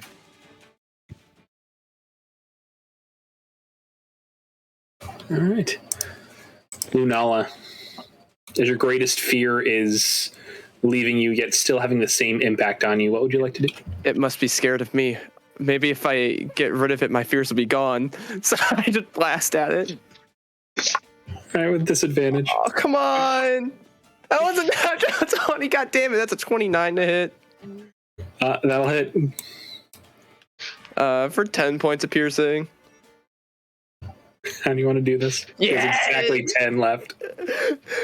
I aim shakily, and I close my eyes and I just fire, and it just happens just hit her in the side of the temple as it's going as she's running. As the top of her head just sort of leaves as she's running away. The top of her head leaves, and she falls down onto the bookcase, onto the floor below, I and just kind of like disappears. drops to the ground a bit.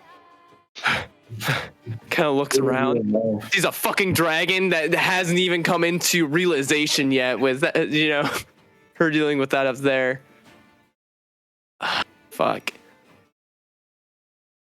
She's like, oh, fuck.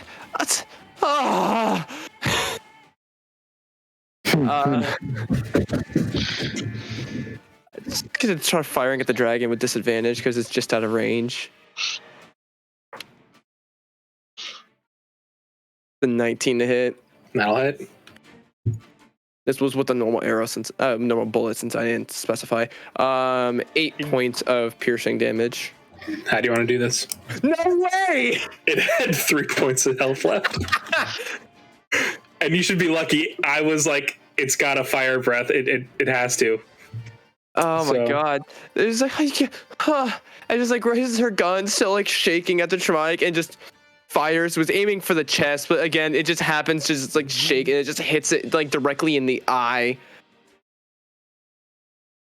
As it hits one eye, you see the bullet actually create the exit wound out of the other eye, and the dragon kind of looks around blindly for a second as its wings are flapping, and its wings start to flap a little bit more slowly, and starts to lose altitude, and then it just falls and slams into the ground, barely missing landing on Montoya.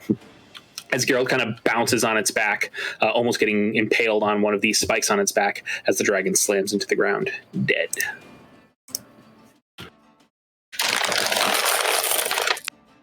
Well, fuck. I'm gonna bonus action second wind. I need a breather after that. Oh, fuck yeah. What level am I? 15 health. Hell yeah. Not 25, 15. And that is the end of my turn. All right, monkeys are running away since they were ordered, still having that like faint golden glow in their eyes as the golden glow is fading moments after it appeared. They're running away. Hungarian Horntail is very dead. Rachel, you are up with a very large, stronger than you remember, Vincent standing in front of you with his beaten stick on the table. Rachel is going to turn to Vincent and be like, Vincent, you were the one that caused all this by trying to take the ring. And I'm going to gain advantage and cast Booming Blade and attack Vincent.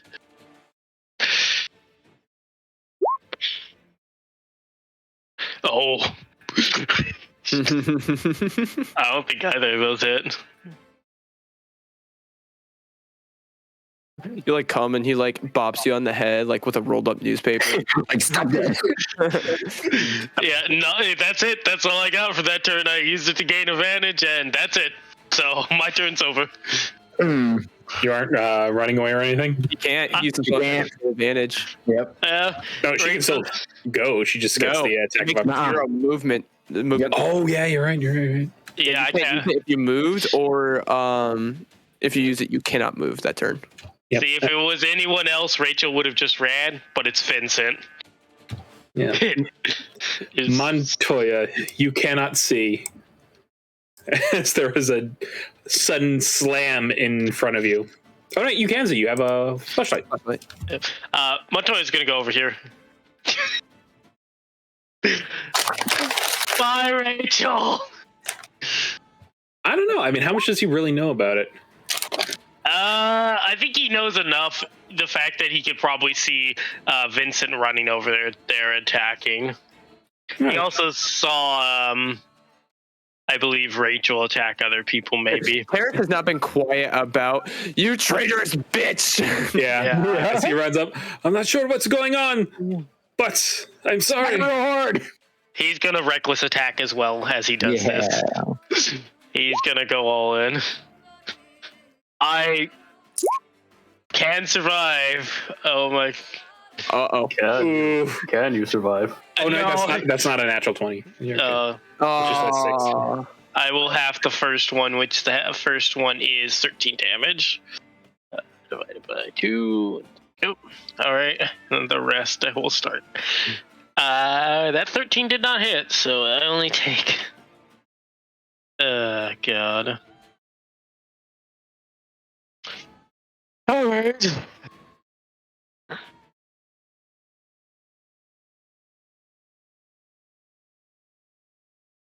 Yeah, you only take 10 damage from this whole round. Beast. Oh, does the uncanny dodge half No, out it's damage? only against one attack. Yeah, against so- one. I accidentally added the other. Sorry. Yeah, because he did like just 20 damage to me, 21 damage, I should say. Rachel is not looking good, as Montoya just unloaded. All right. Wait, why is he getting? Oh, right, hasted action. Yeah. Hold on. Acid arrow. Oh, it's not concentrating. Never mind. We're good. All right. Red Aja running away. Geralt, you're up. I believe his last order was to bring her the magic item. Yeah. So he'll get up and kind of brush himself off after, playing with the dragon. He doesn't have a teleport, does he? No, he does not. So he is going to just action dash. Last he saw, Terrence had it. He runs over here. Wave 5. Does he see the side? Because he saw it was he saw it get wrapped up. Is like the satchel like over here, like the wrapping? I believe Terrence picked it all up. up. Oh, Yep. and Terrence is unconscious, right? I'm just prone right now. Yeah, he's alive but prone. Are you holding the? Oh yeah, I'm holding it. Yes. Oh, he doesn't have an action. Gary, So- no. No, he comes running over. Didn't he action dash to get here? Yeah, that's what I'm saying. He just runs over. He doesn't have an action. So you're like, hand me that, as he's like pointing to the balled up like jacket. Why should I hand it to you? It's clearly you can't, stay up.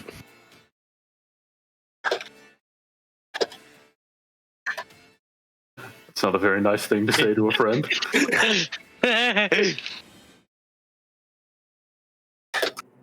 As he's just holding his hand out. I will not give it to anyone else. I will die before anyone else takes this from me. Fair enough. That's the end of his. He doesn't have it. Action. So it'd be Vincent's turn. Instead of that, as the golden ankh glows around the creature's neck, you notice, Terrence and Geralt notice that its head the caved-in portion of its head starts to fix itself, reknit itself, like a dent in a car getting pushed out as its jaw rights itself. As the ankh on its around its neck glows brighter and brighter and brighter. 8. And many other wounds on its body begins to close.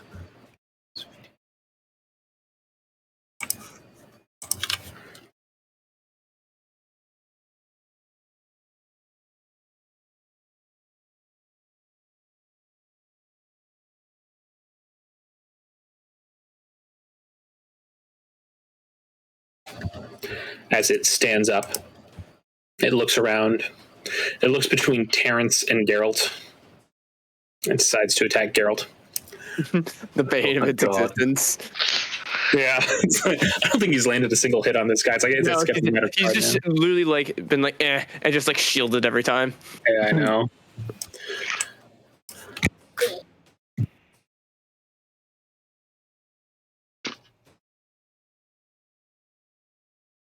As it, fine, it's not going to hit this time either.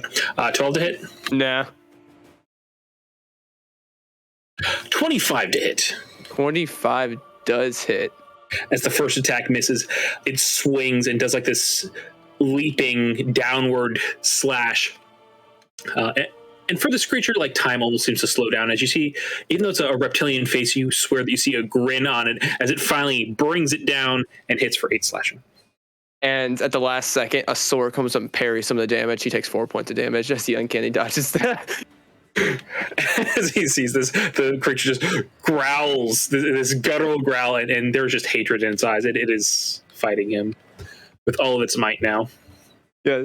First one was like a nonchalant, like deflect. Next one, it got some in, and he just kind of looks at it, and then looks over at Terrence on the ground, like, another glare of like, give me the ring. And But the it's influencing him too. the ankh on its neck is still glowing, and you notice that the various cuts and scrapes along this creature's body are also glowing the same color, and they're closing very, very, very slowly, but they are starting to close as well. How much damage did Geralt take at the top of his turn with the acid? Oh, that's right. I forgot about that. Rye. 2d4 at the end of its next turn. Jackson was calling him, so he may have stepped away for just a second. Okay, I'll roll it for him. Sorry, my kid wanted something. Oh no. Daddy, I got Minus 8. Okay. Geralt still is not bloodied.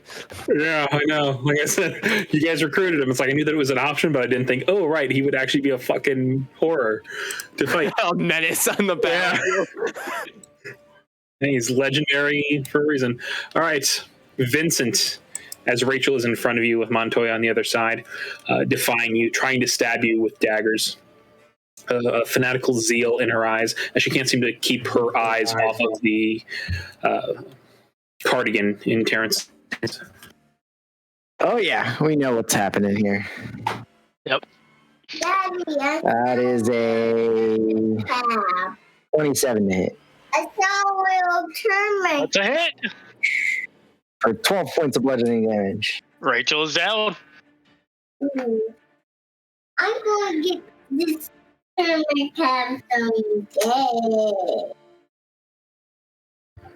All right. What are you doing with the rest of your turn, Vincent? As you slam, is this non-lethal or? I mean, it's automatically non-lethal since it's a player character, but yeah. Yeah, it's we know she's possessed. So Daddy, I need your help. hold on, buddy. Please, I And need the lizard thing did get back up. Yeah, I saw. Okay.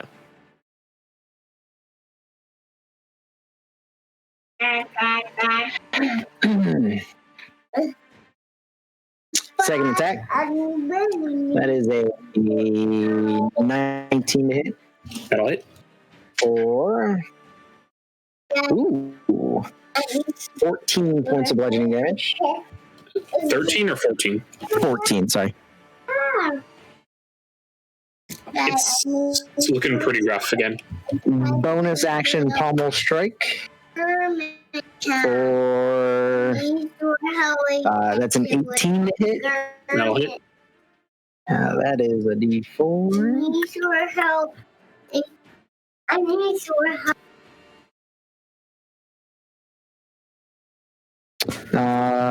13 points of bludgeoning damage. Jesus, with a D4. Do you want to kill this thing a second time? This time, with the pommel strike, this time I just want to like crunch its face inward on itself. Like, no, I liked you better the other way. As the cone-shaped mouth on this creature gets turned the other way, almost like you're turning a pair of underwear inside out, you actually see its nose kind of come out the back of its skull as you slam the butt of your weapon into it. Is that Ankh still glowing? The Ankh ceases to glow as the creature falls down on its knees and falls over. Cool. With my hasted action, since I'm back over here, can I pick up the witch's eye thing? You absolutely can. Cool. That's what I do. Daddy, Mimi, And then I have 25-ish feet of movement left. Yeah, right back there. Still in combat.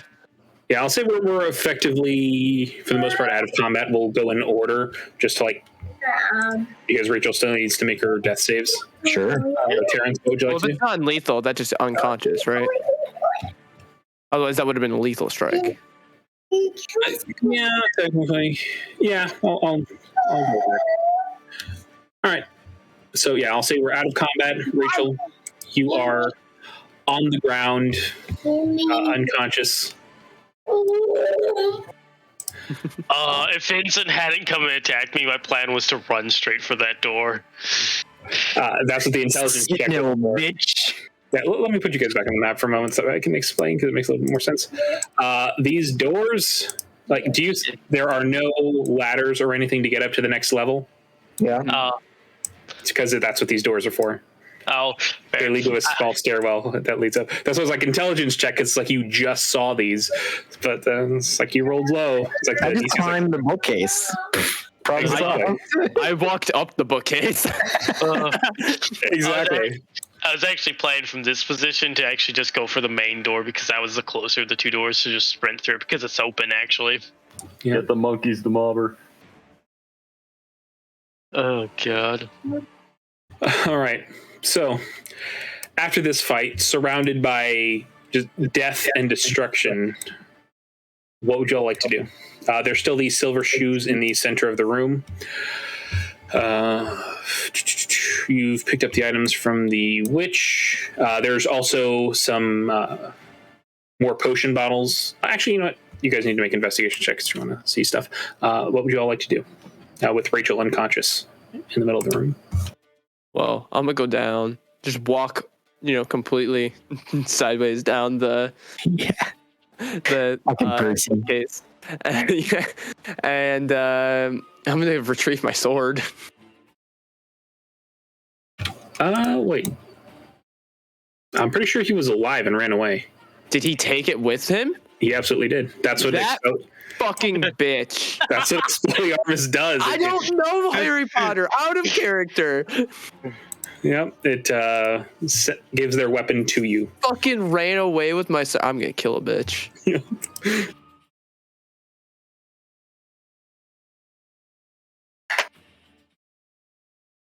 How's everyone feeling?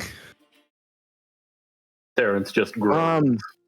Wait, what spell was used for the sword? Was that just Expelliarmus? Yeah. Yeah. That's just a disarm. It doesn't pull them to their hand. Yes, it does. I mean, at least it did in the movie. Oh, go read the spell, sir. I'm 95% positive. All it does is disarm. I did not spell that anywhere near correctly. Here was a charm forced whatever the opponent was holding to fly out of their hand. It's common to see this in duels to make the opponent lose their wand.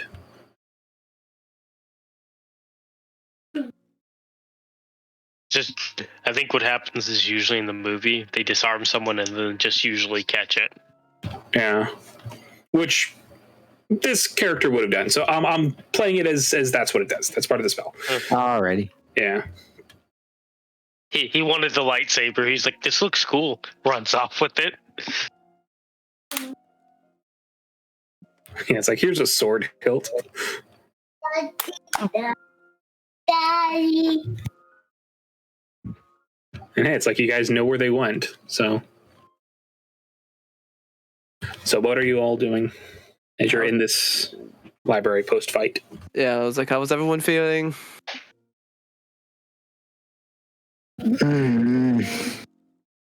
kind of want to hit Rachel more, but we should probably do something about that. The goop didn't end the effect on her. Does anyone have a way of dispelling the effect on her? I mean, I don't know what's affecting her to dispel. I don't know either. Clearly the goop didn't work.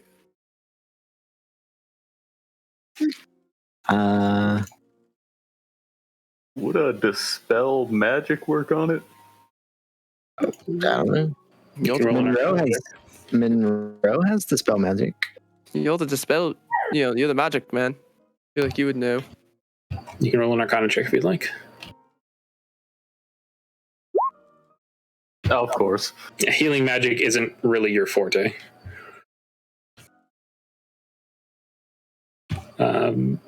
And no, actually that was a really low roll. Yeah, dispelling magic isn't your forte. I mean, dispelling magic is kind of your forte, but healing magic, removing curses, that's outside of your bailiwick.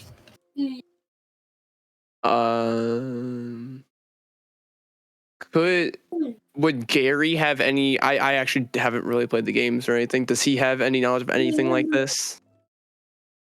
Have him make an Arcana check.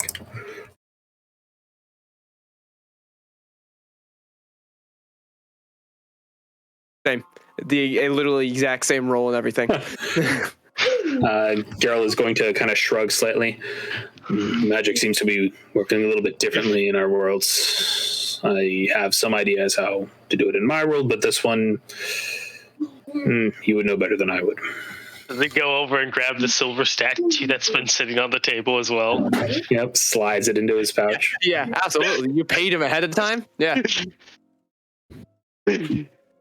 Vincent, come here. I need to give you this. I'm not strong enough to fend off Rachel if she comes at me again. All right. What is that? Just the ring, or is there something else with that? I mean, if you would really like the drugs, I don't need them. And the blue powder has been glowing. It's very, very faintly glowing now. Of pixie dust. I don't know what it does. I don't want it here. Is this even really drugs? I'll look at it. I was like, pixie dust, is that some sort of American slang for a drug? I don't know what that is. Make me an investigation check with advantage. Ooh, Since this boy. time you're pretty sure it's not drugs. I'm really good at this, guys. You have -1, don't you? With advantage, you said? Yep. That's a 7. It's a burlap sack, which is odd for drugs, but you look inside and they're like these little glass vials. That's classic drugs. Yeah. So you're pretty sure it's some sort of illegal narcotic? Drugs. And then I'll just tie it back up. As you tie it back up, the last little bit of the glowing blue powder falls onto the floor and disperses, and there's no more glowing blue powder. You Americans have very strange drugs here. Well, I hope that wasn't important. You know, you could be like, I can take a second look at it now. Terrence knows it's pixie dust of some kind. That's what he knows.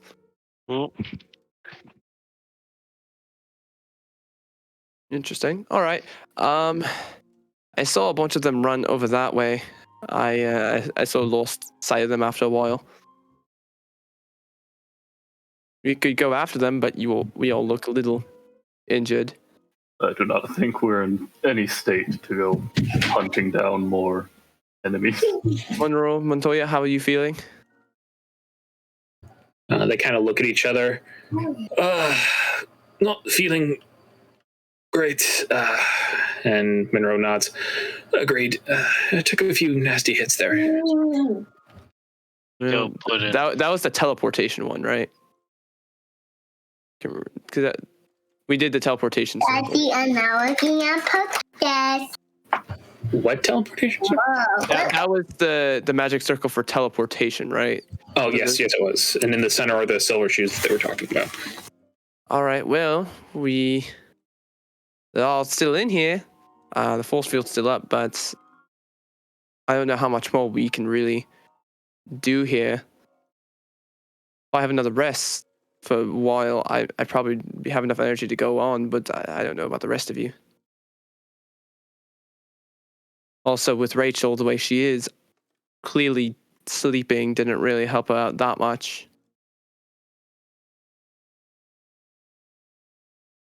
Yeah. I don't know what to do about that. Monroe, can you use magic? Do you sense anything clouding her mind? Any sort of weird charms or anything? My specialty isn't exactly detection. It's more combat, dispelling, things of that nature. If you can dispel, maybe you can dispel whatever effects on her. I can certainly try. though I must let you know that I don't have very more of those left. So if I do it now, I may not be able to get us out of here through the shield. We have some people waiting outside, but if we need to get out in an emergency, I won't be able to help. I see. Ooh. Rye, how many more spell points does she have? She has 8. 8. Okay, so yeah, she can literally do it one more time. I want to. Geralt is going to get down. He's like, I might have something. And he's going to spend a minute. He takes out chalk and is doing like a circle. And he puts Rachel in it. And he at the end, he's going to finish casting Magic Circle as one of his spells. I'll put it in the chat. So, Swirling creatures can't enter. Celestials, Elementals, Fae Fiends, or Undead can't enter the area.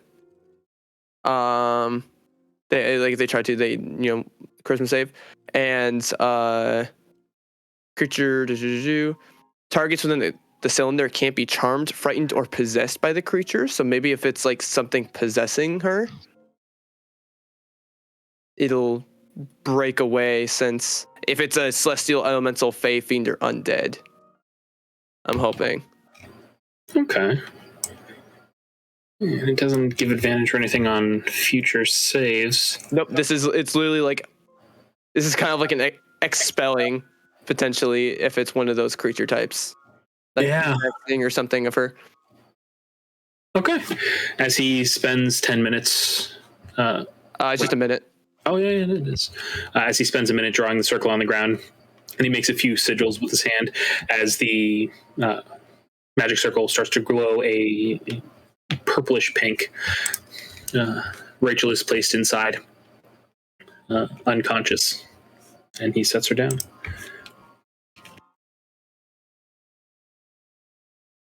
I've never once casted the spell. Yeah, no one really does. That's one of those. It takes so long to cast that you can't use it in a fight, and you can never get one of those things to stay still long enough for it to matter. Yeah. It's more of a DM spell. Yeah.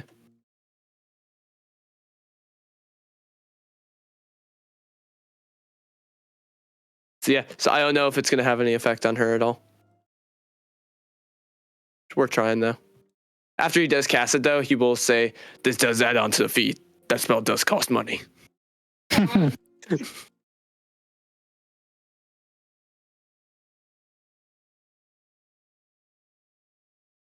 right, with Rachel in the magic circle, what are y'all doing? Are you taking a rest? Are you role playing? What are we doing?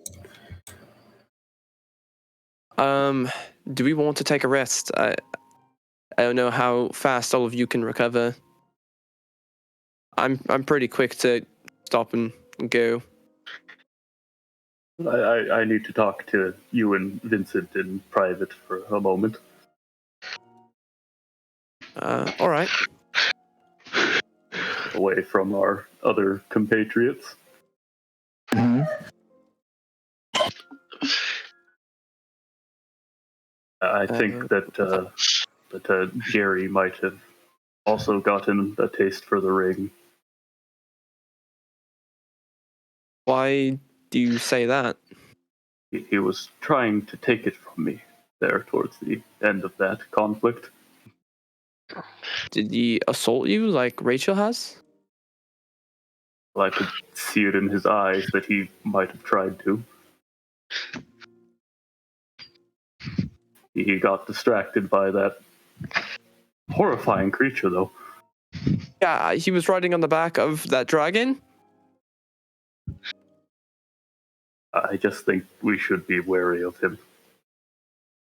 I mean, all right. Keep an eye out. I mean, have you seen anything at all, Vincent?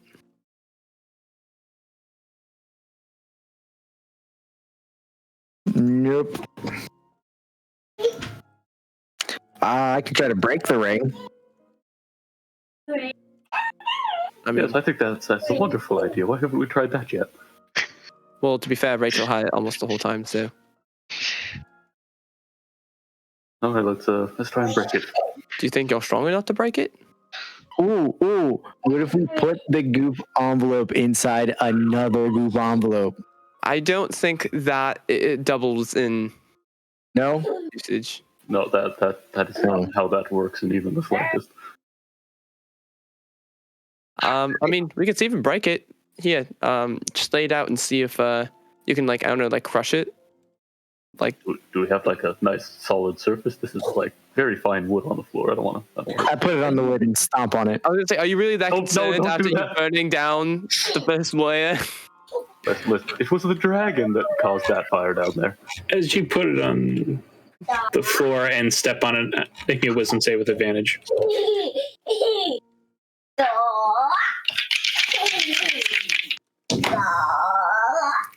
Yeah.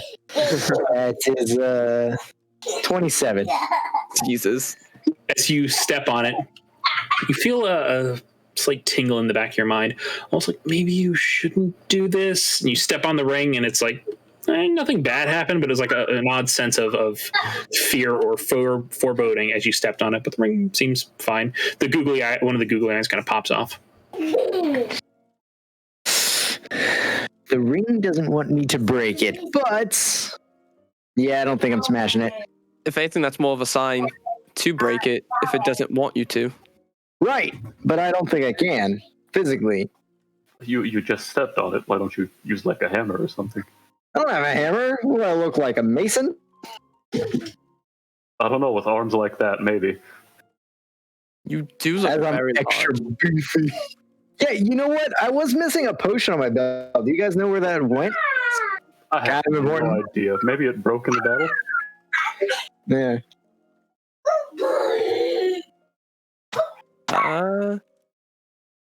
Here. Try this this Pulaski I have. No, I think I'll hold on to my beaten stick. Thanks. It's just to smash Oh, the ring. for the ring. Yeah, let me do that. Not the brightest one in the basket.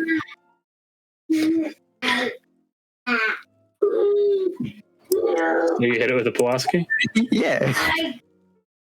Nice. Make me another wisdom save with advantage. Oh boy.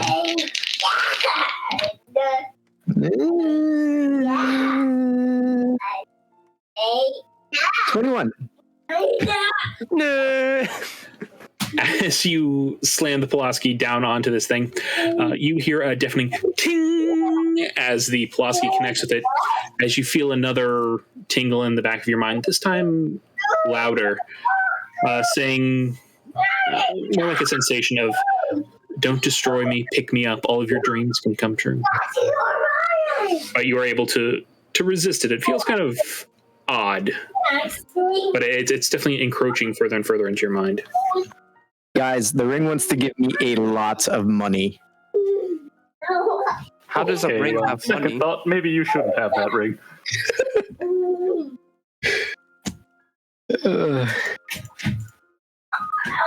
Maybe there's like an off switch. I'll like, can I look at it and see if there's like an off switch? On the ring? Yes. Are you picking up the ring to look for this off switch? I'm looking at what's on the ground. I ain't touching that thing. Ever found a ring with an on and off switch? And as you get closer to the ring, make me a wisdom save with advantage as you are looking at it intently. Do you have a +3 or +4 to your aura? +4. As you shine your light on it, it kind of reflects back in like a hypnotic pattern, a very tantalizing pattern that kind of makes you want to reach in and touch it. 22. But you kind of feel this urge, feel that it's off, especially with everything that happened with Rachel, and you are able to resist picking up the ring. But you don't see any sort of on or off switch, though you do see the one remaining googly eye. Can I like take the tip of my like rapier and try to like peel off the googly eye? Sure. Make me another wisdom save with advantage. As you take out your rapier and start like stabbing the googly eye, trying to scrape off the adhesive.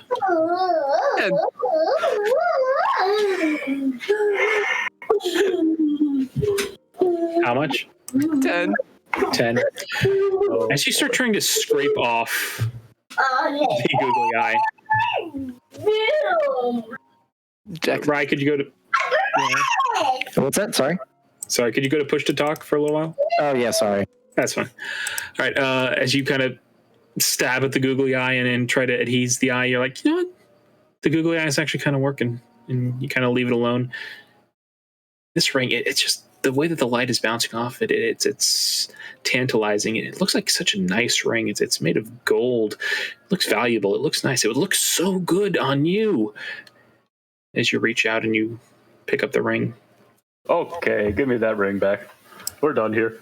I need to check if there's a switch or not. It's kind of hard to tell when it's on the Oh, ground. no, we're done with that. Let me have that. Magic Man, let her just look at it.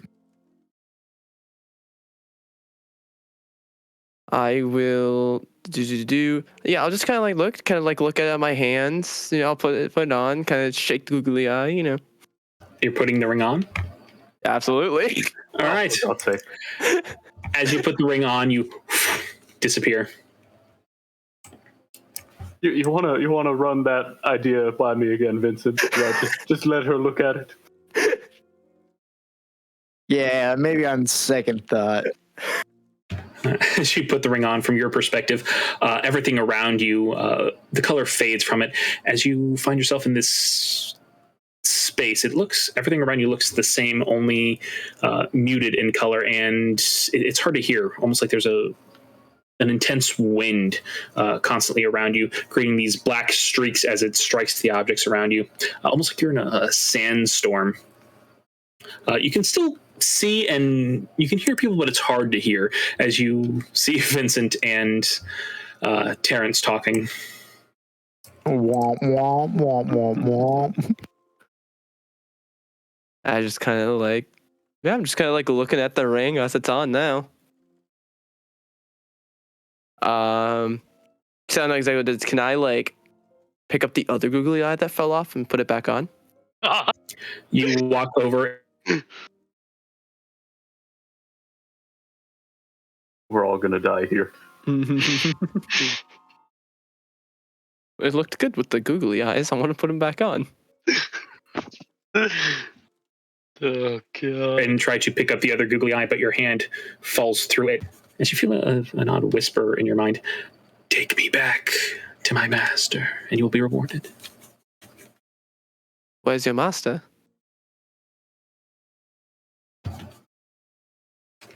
Sauron, Mount. Fuck, I haven't read the books. Is it Mount Sauron? No, that's the guy's name is Sauron. Doom. Mount Doom. Yes, Mount Doom. Take me back to Sauron. Okay, well, I don't know what that is, so I'm going to pull up my phone to Google where Mount Doom is. You pull out your phone and Maybe you that's start a place typing. in America. I don't know. And as you start typing, you notice that there's no signal, and it says there's no internet connection. Where is that? I don't know what that is. Mordor. The door? All right. So I'll walk over to the door. You walk over the door, and you try to open up the door, but your hand just like passes through the doorknob. Okay, I'm at the door. Is it on the other side? More door. Yeah, there are more doors. Where is it? Which door? It is a mountain. I can feel the ring is just done with It's a you. mountain. It's where is that? Is that? Because that's definitely not in Europe. I would know that.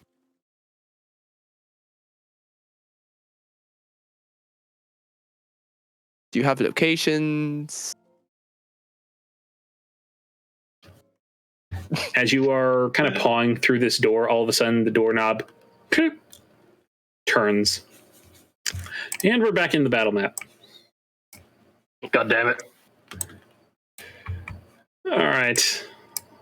I'd be like over here. Yeah, give me a second. Or did the ring just decide to turn off? It's like, all right, that's it. Fuck it. Give me to someone who knows what the fuck I'm talking about. Fuck this person. Oh shit! Can't even attach my googly eyes. As the door opens, as you see a hooded figure with a large sword. And it is going to try to attack you. Roll initiative. Oh no. Should I roll initiative even though I'm down, or? No. I'll say you're probably You going want to clear the old initiative? Yeah, it sees her in the ethereal plane. It knows who has the ring. Yeah, let me clear the initiative. Oh, we're in Montoya, though. Montoya! Yeah, at least you still get the.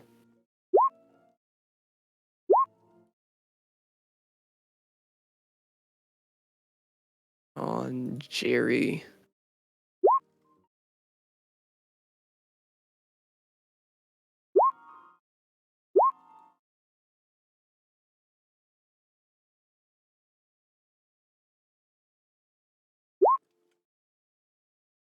Oh, fuck. Montoya actually got good for once. Is a 10 good? It's better than last time. I think he was, like, somewhere down there. Hey, it's double digits. It's double digits. Mason's just ready to go. God damn. Yeah, since you rolled so high, I'll say no attack of opportunity, or no, like a surprise round for them. So, Adora Monroe, you are. Or sorry, not Adora Monroe. Oh, Lunala. Yeah, I'll say 19 is still high enough. You are standing at the door, invisible to everybody else. Everybody else, you just see the door suddenly open up, and two ring wraiths are standing there, swords drawn, preparing to strike in front of them. Adora, what are you doing? Limited on some spells. She's just gonna cast a fire bolt at the closer one. But that's a natural fucking one. Oof. So she runs quickly away. No, yeah, up here. That's her turn.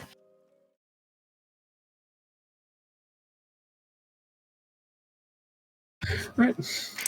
Lunala, you see these two creatures in front of you, and as you look at them, you can see that even though nobody else was reacting to your presence in this odd, windy realm, these two people are looking right at you. Their swords are pointed right at you, and they look like they are about to attack you. And you sort of instinctively know that they can get to you. Well, I don't know if I can get to them. So I'm gonna Welcome to the misery of the ring. On and off the ring is an action, right? Yes, it is. I'm going to take off the ring. My hand, and I'm going to summon Bato and tell him to fly and hide with the ring so I can have it later. Didn't you unsummon Bato? Yeah, I mean, it's Bamfam. is it an action to Bamfam in and out? I tend not to take 5 million that much as an action. So you're taking off the ring, or are you summoning Bato? Okay, never mind. Then I'm just going to then just try shooting them while I'm in the ethereal plane. All right. I do not know if it'll work. Roll your attacks with disadvantage because you're within 5 feet. I have crossbow expert. Oh, all right. The 15 and a 16. The 15 does not hit. The 16 does. Oh, I didn't know if it was gonna actually do damage or not. There's 9 points of damage. To the one to the south or the north? South. 9 points. Yes. Sorry. Roll with disadvantage. You are still in the ethereal plane. Okay, well the first one hit, so this will be. Yeah. That would miss then. Oh, okay. As you fire, you notice that your bullets seem only semi-substantial as you fire them at these creatures. These creatures seem to exist both in and out of the ethereal plane at the same time. They can interact with you, but when you attack them from the ethereal plane, it seems to dampen your attack's effectiveness against them. bonus action. I don't know what plane's gonna put on. I'm gonna summon my Echo. Yeah, cool. Oh, wrong one. You can actually move really far. I've just realized. And that will be the end of my turn. That's Right. stay there. Terrence. Your friend disappeared, just like your other friend. You're pretty out of spell slots. Do we have any other bright ideas, or do we want to try and beat these guys up too, huh? We got this. Montoya is gonna call over. Should I bring back up Rachel? No. That would just result in well, that fight might actually be kind of fun to watch. Sure. Rachel versus Lunala.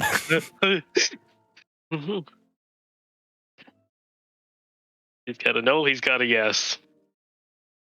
I suppose I will. I agree with Magic Man. Now. Here for now. Okay. And oh god, those things probably have really high constitution, don't they? Who knows? Yeah, I'll try and sapping sting the bottom one. Constitution save? Yes, sir. 20. Yeah, that passes. As you attempt to sap this creature's strength, it seems to resist magic as it makes a warding gesture in the air as the magic dispels. Well, that's all I've got. You have any bright ideas, Meathead? Plenty. I hear the crickets chirping. Look at this. I end my turn. As the next ghoul to the north takes out a sword and stabs, as far as all of you can see, seems to stab thin air. But Lunala, you notice that it is stabbing towards you with its blackened sword. Fucking hell, natural 20. Yikes. Yep. Lenara, it was nice knowing you. No, this won't insta kill me. I have too much max HP. I've learned my lesson. So let's see, that is If you do enough to one shot me, there's a fucking issue because that means you're dealing over 100 points of damage. Yeah, no. It's the max crit roll. They do 46 necrotic. Plus, So say, like if you one shot me at this point, it'd be 104 points of damage. yeah. 24. Okay, hang on. There's a lot of math here. Is it more than 34? Yes. Then I'm down. As this creature stabs into you, twisting its blade. God damn it. The rest of you see the blade almost like disappear in midair, and then all of a sudden blood starts to flow backwards on the blade towards the hilt of the blade as it pulls the blade back. And on the end of each blade, you see Lunala start to appear and fall to the ground, pulled out of the ethereal plane. As it doesn't have an action, but it does have another attack. It's going to step forward. It's going to pick its sword up, and it's going to stab down into her chest. Ooh. With a second attack. Okay. Yeah, 27 to hit, and it's an auto crit. Yep, that's 2 failures. Yeah, 2 failures. As it stabs into her, it then bends down and starts to grasp at the ring on her hand. Montoya, you are up. Okay. Montoya, seeing that she's gone down and been stabbed. He doesn't have haste still, does he? No, that only lasts a minute. Yeah, it's been more than a minute. It was a minute to cast Magic Circle alone, so. He doesn't have any potions on his belt either. Yeah, he can't. He has 40 feet of movement. He could get there. I'll get Lunala, you get Rachel. All right. He'll go grab a potion off of Rachel's belt and feed it to her. There are 2 of them.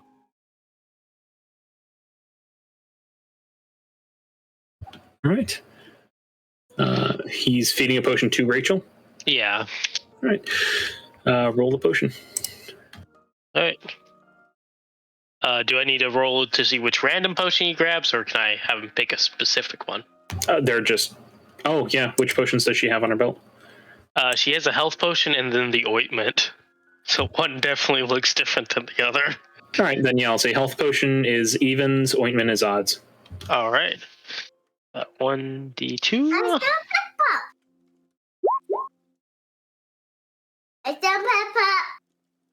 Good job, buddy. Health potion. Yep, health potion.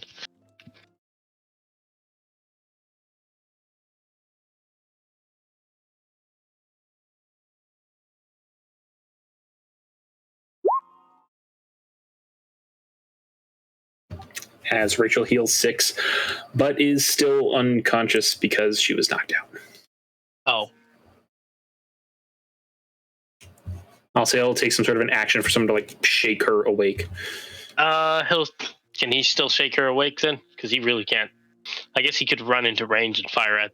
No, I think it would just be just. That was your action to feed the potion. Yeah. Yeah. He's still got movement though. You know what? He's gonna decide not to deal with Rachel anymore because she didn't get back up, and he's just gonna run straight over her and hold on, wait. Get up to there. That's where you can go. All right, Vincent. Your friend is lying bleeding out on the ground, having been stabbed twice by these wraiths. At least now you can see her and know where she is. Yes. Yes. Boy.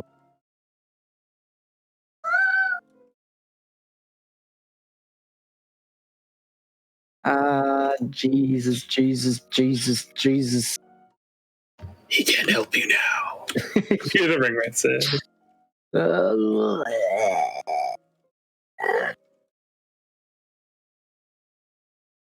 I'll run over to Luna and I'll put 1 point of lay on hands in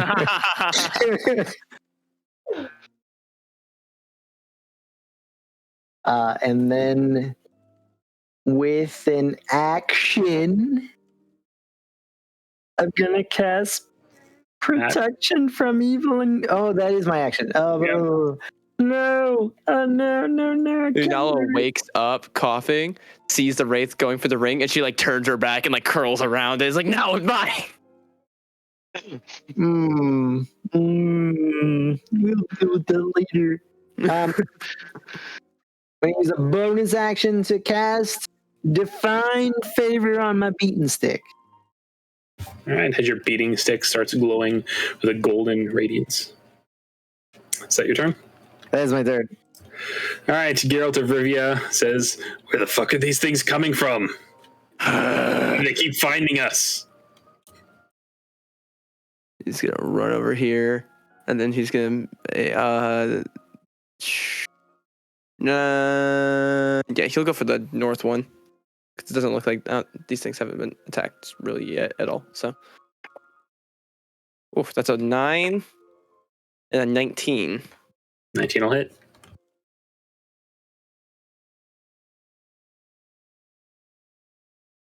Uh, 9, 10, 13, 17 points of silver slashing damage towards the north. As he cuts through it with a horizontal slash, you see that it's more dust that comes out of the wound than straight up blood.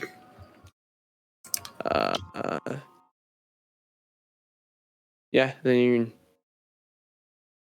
that's about it. As he's just like, aggressive towards these things. That's it. All right, as the second Nazgul is going to get down and attempt to wrestle the ring away from Lunala. Make me a strength or athletics check. It's a straight. It wouldn't be like a dex at all. Strength or athletics. I mean, it's the same thing for me. Sorry, athletics or acrobatics. My apologies. Oh, that's all. I was like, Yeah. that's all in your like strength. Or I was like, oh, It's like that's literally the exact same thing. Only one is no, with yeah. One's just proficiency. So That hell yeah, that's a 21. as it attempts to wrestle the ring away from you, you're like curled up into this nice fetal position ball that's able to prevent the ring wraith from even grabbing it. Rolled a freaking 12 with advantage, and it rolls an 8. I have a 13 plus 8. Yeah. So. Adrora, you're up again.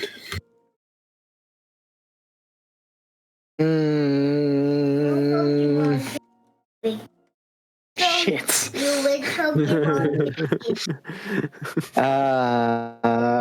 Lunala, are you willing?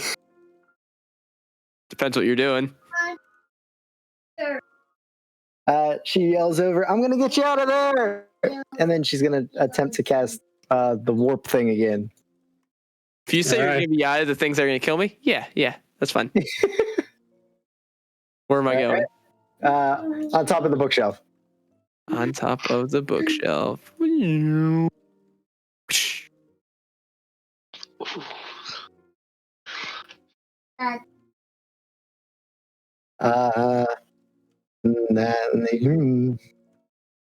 She'll stay here. This is a good strategic position. Let me. Oh boy. Is that your full turn? Yeah, that's it. All right, Lunala, you are now up on the bookshelf. They want my ring. I must kill them so they can't take it, and then I must leave. So I summon my echo down there, so it's within range. And Gary was attacking us, and so they'll fire 2 of these crossbow shots towards that one.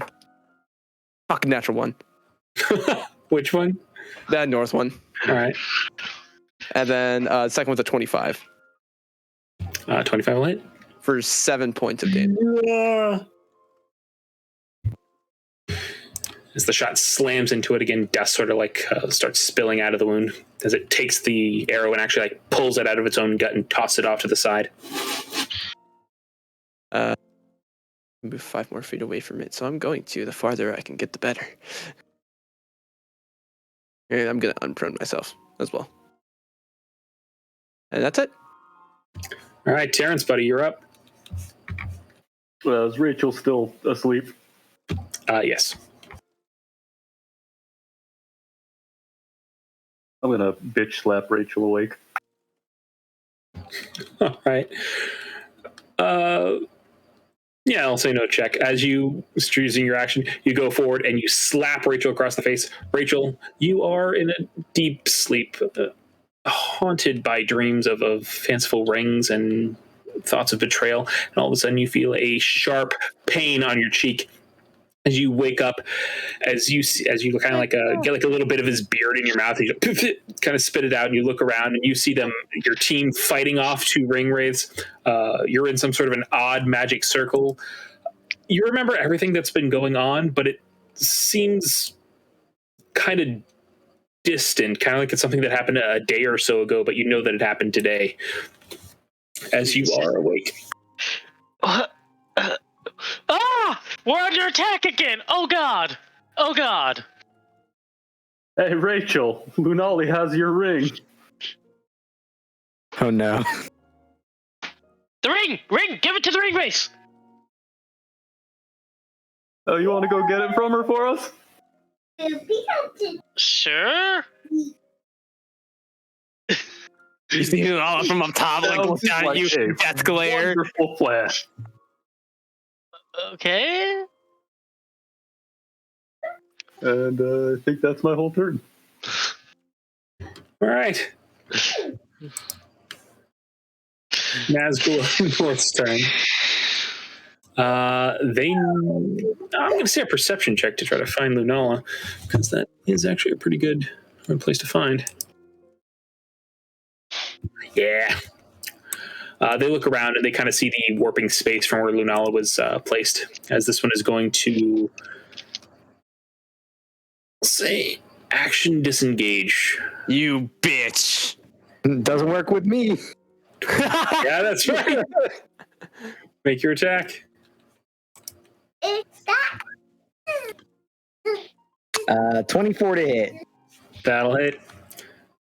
So it stops here as it's trying to get away. Yeah. It's 4, 3, 7, 16. Some of that's radiant. Does that matter? Yes, it does. Okay, so 13 points of bludgeoning and 3 points of radiant.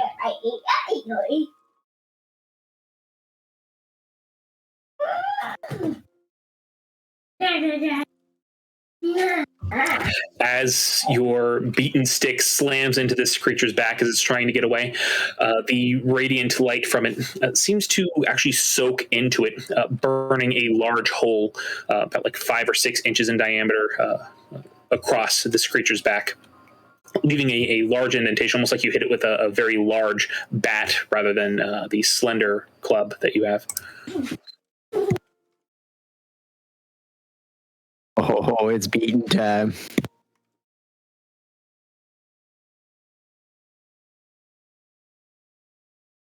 Sorry, looking something up really quick for distance. Oh, shit, nice. All right. As it points at you, Lunala, and you feel a little less dexterous than you were a moment ago as you were affected by the Hex spell. As as you have disadvantage on dexterity checks.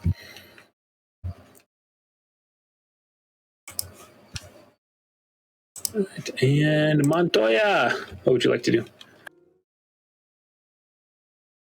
I'm gonna end this man's career, but first, let's see.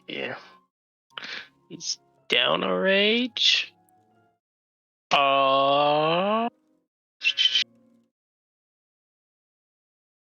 He needs no rage right now.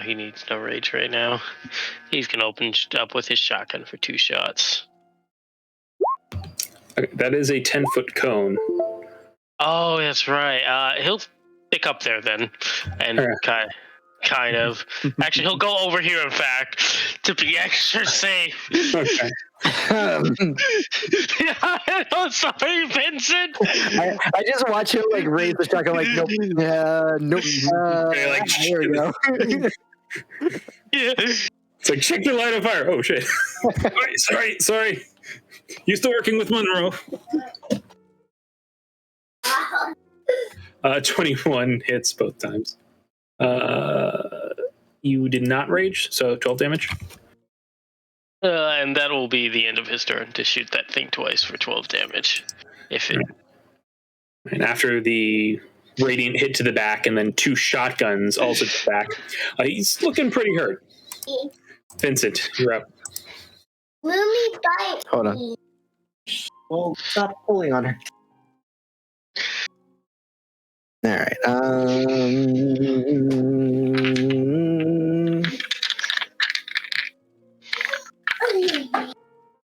gonna hit the one Matoria and I have already been hitting. That is a 17 to hit. That'll hit. Oh, nice. And it also made its concentration checks for Hex, by the way. Nice. 4, 9, 13. 13 points of bludgeoning and 1 point of radiant. That'll finish it off. How would you like to do this? I don't know. He's surprised that it went down so easy. The beaten stick just passes right through it. Like, oh shit, sorry. Just passes right through it. It's just like turns to dust around the beating stick, going through it horizontally. Then the other one, this is probably not gonna hit. 7 to 9, 11 to hit. Oof. Does not hit. All right, and then with my bonus action, the pommel. Ooh, 6, 11, 17, 18 to hit. That'll hit. For 10 points of bludgeoning and 2 points of radiant.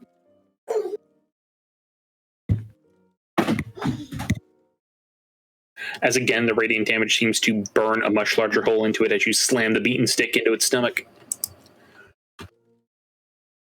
I just get a little over. That's it.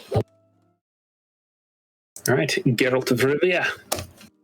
Yeah, he's gonna make 2 slashes towards the thing. That's a fucking natural 20 and a natural 1.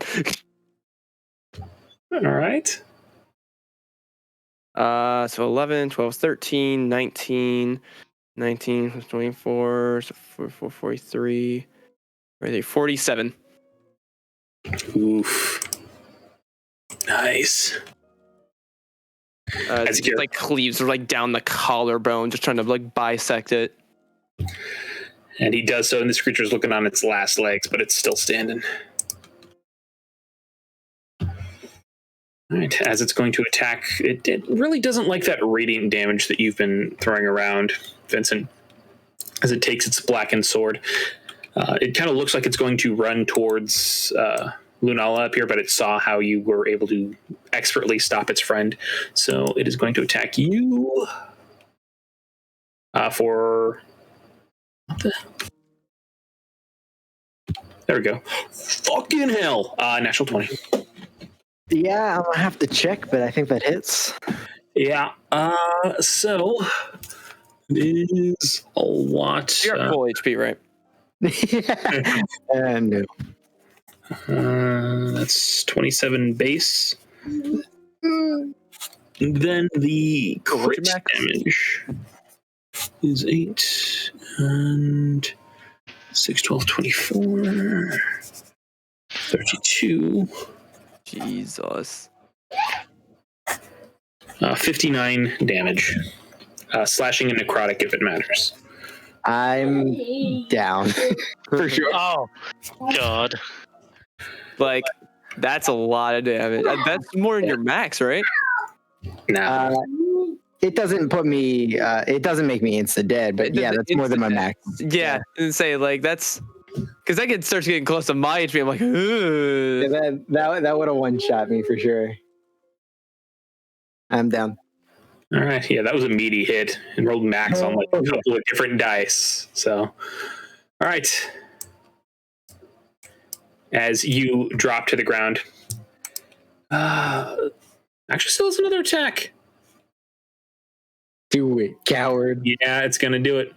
You've been hitting it with radiant damage. You killed its friend. It does not like you. It's going to take its sword, put it in both hands, and slam down at you. 25 to hit. Oh, and that was another natural 20, but it doesn't have advantage. Oh, wait, no, it does have advantage. Oh, God. It's already a crit, but still. Ow. It stabs into your chest, into your heart, and it twists slightly as it lets out this screeching sound.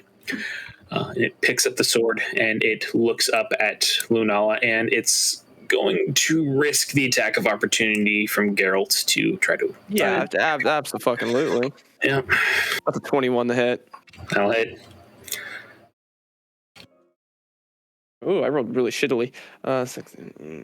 12 points of damage. How do you want to do this? Hell I yeah! have 4 points of health left. Oh, modifier alone. Yeah. Minimum on dice alone. Yeah, as it's like going away, he just completely like he finishes that cut. He aims like a lumberjack right in that same spot he went and just completely finishes the complete bisect, shattering the spine. As this creature is just bisected and shattered completely, it falls into dust at the ground. All right, since you now have 2 failed death saves, we're going to stay in initiative. Should I roll now, by the way? For Rachel. What? Yeah. Initiative. Oh, yes, you should. I am so sorry. No, you're fine. Completely forgot. I was like, yeah, she's out of the fight. But then Terrence like bitch slaps him. So 17. Did that actually pop up on the You didn't check? select your token. Oh, because yeah, I'm on it. Hold on.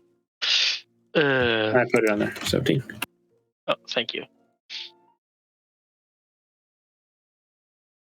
Right, Adora Monroe. Who I don't think has any health potions left. She does not. Daddy, She's a firebolt. Pokemon's name? She also Pokemon's name? hold on. That's Charizard. She also does not have enough movement to run over and use a medicine check, so she runs around in a circle like, oh my god, what's gonna happen? Oh my god, and that's it. Adora's like, very unprofessional. Montoya will call out, I got the downed man! Do something! Lunala. Oh, you know what? No, both of the things are dead, right? Yeah. We're just rolling for initiative because of Vincent, right? Yeah. So never mind.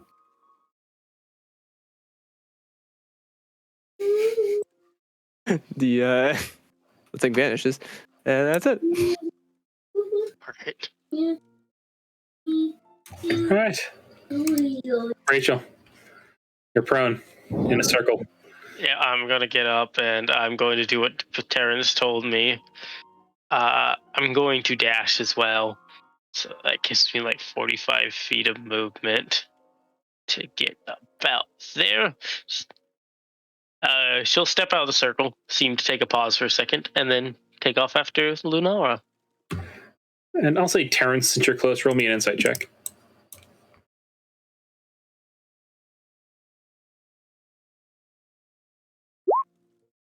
Yeah. 22. You notice that when she woke up and you were talking about the ring, like she kind of knew what you were talking about, and she got up and she started running towards Lunala. But the second that she stepped outside of this circle, all of a sudden her vision, like her eyes squinted, and she stopped running towards Lunala to help Lunala, and she started running towards Lunala with an almost fanatical zeal, almost like a hunter going after prey. There was that snap the second that she stepped outside of the circle. Something happened when she stepped outside. Well, at least they'll beat the crap out of each other and be easier to take down. Yep. Now, my question is, can I hit her up here on the second floor? I do have 60-foot range. Do I have an angle to hit her, is the question. It's funny because they both have 1 health. I'll say she gets half cover, but yes. All right, so I will go ahead and do it. On. Oh,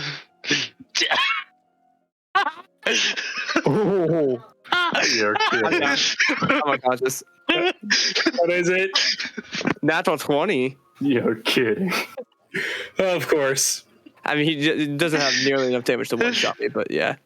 No. Rachel, even in her maddened state, will still be cautious. How do you want to put Lunella down? I want to throw the dagger at it and hit her on the head with the back end of this psychic dagger to knock her out.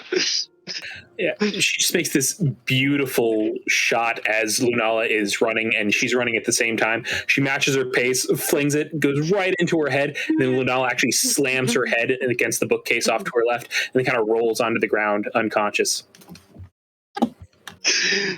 Oh, Christ. oh god! And I have 5 more feet of movement, so Rachel will take off down to the door, and that will be the end of her turn. All right. Terrence, you're up as you see Rachel just drain your friend with a psychic dagger.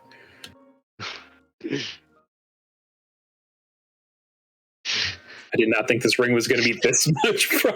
Well, yeah, you know. As you walk over, Terrence, you hear Rachel call up, "We need to go stabilize Lunala. I threw that dagger a little hard."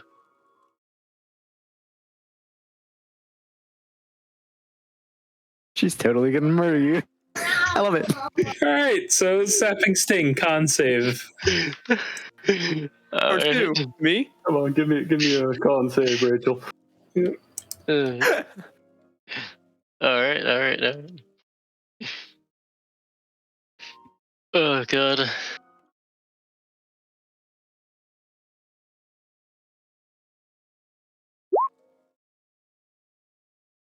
4. Okay, you take I am gonna have this damage. 4 damage. You can't.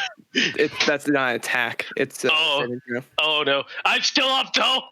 It would be 2d4. Yeah, because you're level 6. Oh yeah, roll the second one. Roll it.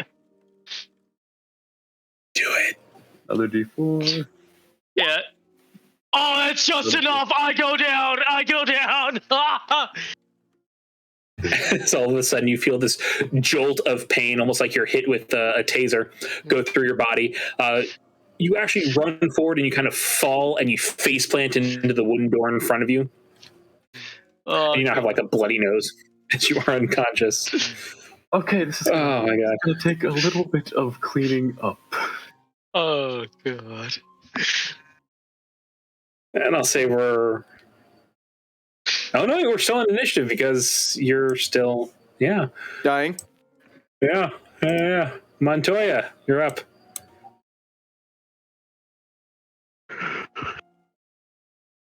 Montoya is going to yell Montoya and run this way.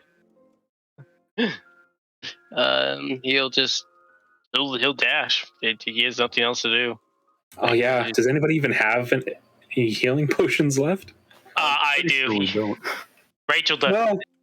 No, So Rachel, didn't you get your healing potion used on you?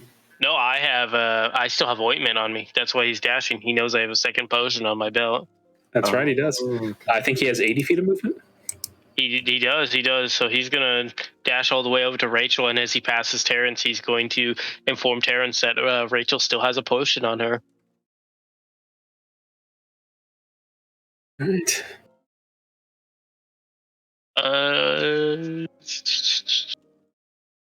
But yeah, I don't think he can do anything. No, he's got a bonus action. Can he bonus action cuff Rachel?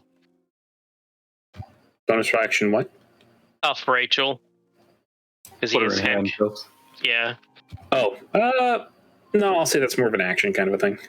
All right, yeah. Then he doesn't Actually, have. no, she's unconscious. Yeah, I'll say he can do it since she's unconscious. Yeah, because I would say, oh yeah, he heals her, but that's kind of legit stupid. Yeah. So he'll cuff her. All right, and that's his 80 to get down there. Yep. That's all he can do. All right. Vincent, death save to DM, sir. Holy fucking shit. I just realized your child might be able to hear us swearing, and I apologize. You're fine. He's used to it. Not paying attention. Learning all kinds of fun words today. Vincent is up with 1 HP. Oh, God. Thank God. I'm sorry to abandon you like that, by the way, Rye, but this man has no medical skill nor the stat to do it. I was like, time to throw some people back into the magic circle. So he wakes up, he looks around like, huh, what's going on? Okay, Rachel, was your attack for Lunala lethal or non-lethal? It's a range weapon. It doesn't matter. Oh yeah, that's true. Yeah, All right, Vincent, Spells and range weapons. what would you like to do as Geralt is standing over you? Welcome back. What's happening? Not sure. The pink one and the bluish purple one ran that way. That's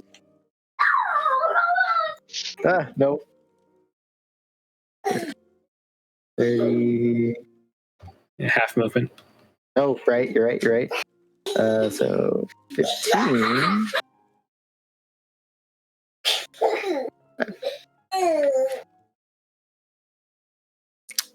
Turn. Yeah, this has nothing to do with him. Well, as he kind of sheathes his sword. One of you's alive. He's getting paid. Yep.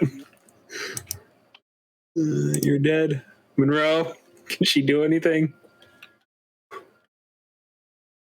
Montoya will yell to have her come over here. Yeah, I mean, she starts making her way over, but she literally cannot help. Yeah. Lunala, death save to DM. All right. Rachel. Yep, same boat. Yep. All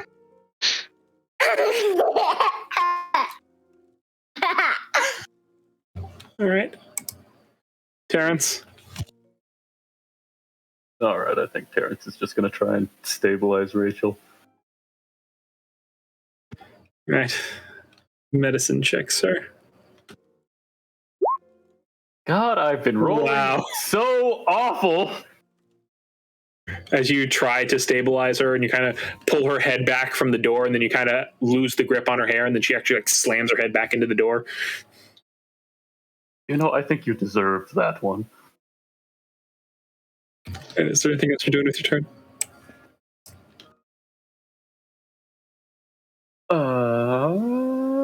Nope, that's it. Fuck me. Montoya. Montoya has to make a decision now. I gotta look after what Terrence did and just gotta give Terrence a look like, seriously, bro? Don't look at me like that. She stabbed me. We're trying to keep her alive? What do you think I'm trying to do? Then do you got her?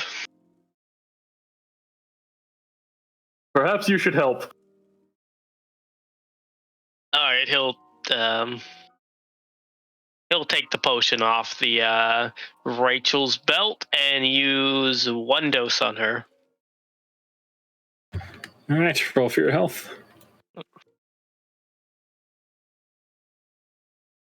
Ooh, 2d8 plus 2.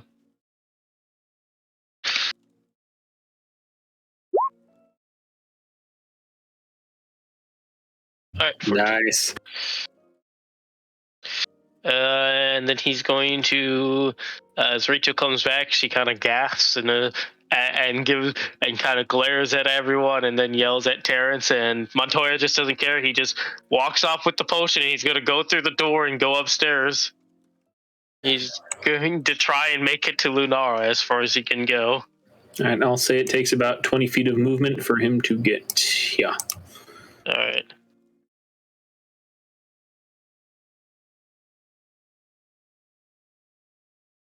So yeah, actually he has enough movement to get to Lunala. He can't give her the potion with his action, but he can get there. Yep. Vincent. Like, here you go. Thanks, bud. I'm going to take a potion of healing out of my bag. And with an action, drink it because I'm a little on the hurt side. Hey, I think you're rolling really well with potions today. Yeah. That was still 2DM, but yeah. 7. Oh, my bad. 8, 9, sorry. Daddy? I'm going to run over and join Magic Man. That's going to be my turn. All right. Geralt's not involved in this. Back up to Adrora. Monroe. I don't think she has any cantrips. Cantrip! She has nothing. She holds her action and she will cast Firebolt at either Rachel or Lunala when they wake up and are hostile or try to run away. Okay.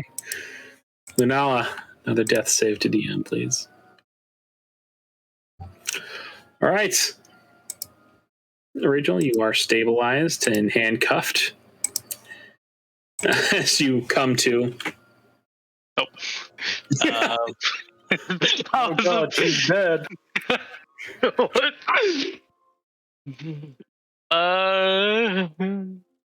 She's gonna get up and just stand there trying to assess the situation and what the best option is right now. So that's the end of her turn. All right. Terrence? So can I, drag Rachel back to the circle? You can certainly try. Make me a. I think it's strength versus athletics or acrobatics, or is it athletics versus Athletics. Yeah. All right, athletics versus Rachel's athletics or acrobatics. Yeah, I'm gonna lose this. Dwarf, you're I'm definitely gonna lose this. dirty.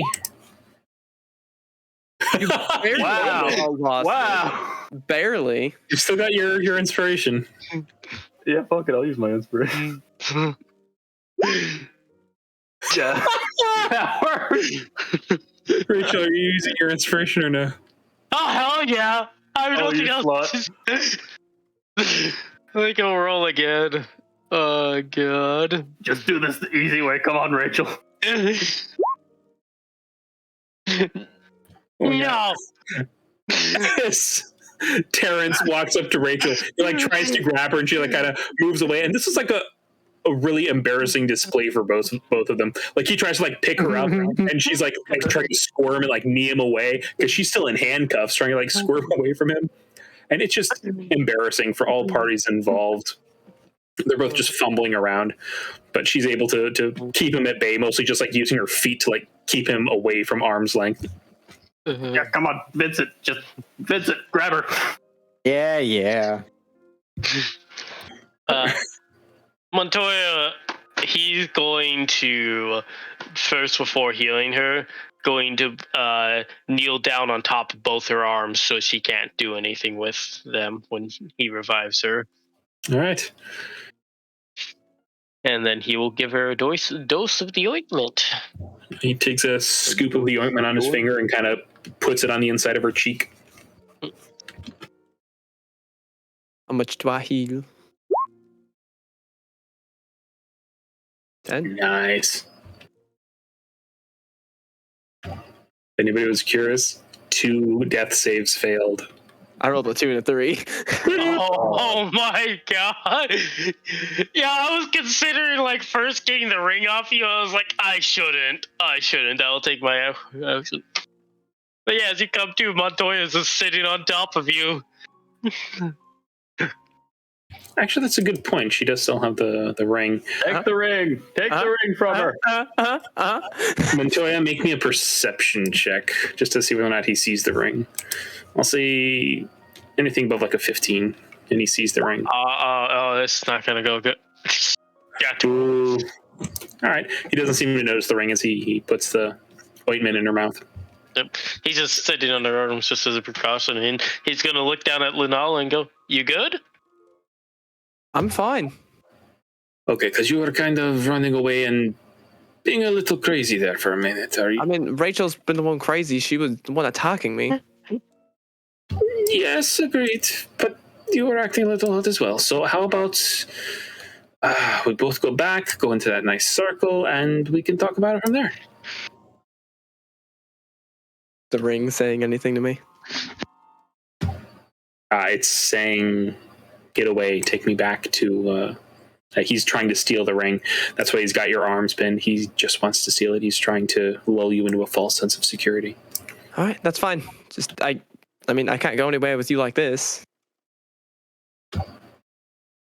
Me a deception check.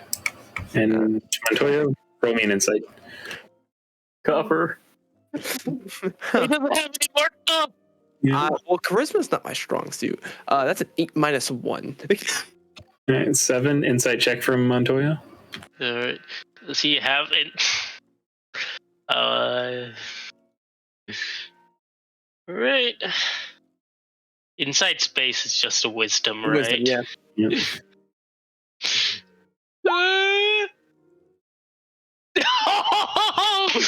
He squints his eyes at you, Lunala. How about we go over there together? I see he grabs your arms and kind of helps stand you up, but and uses his own hands as sort of like a makeshift handcuff.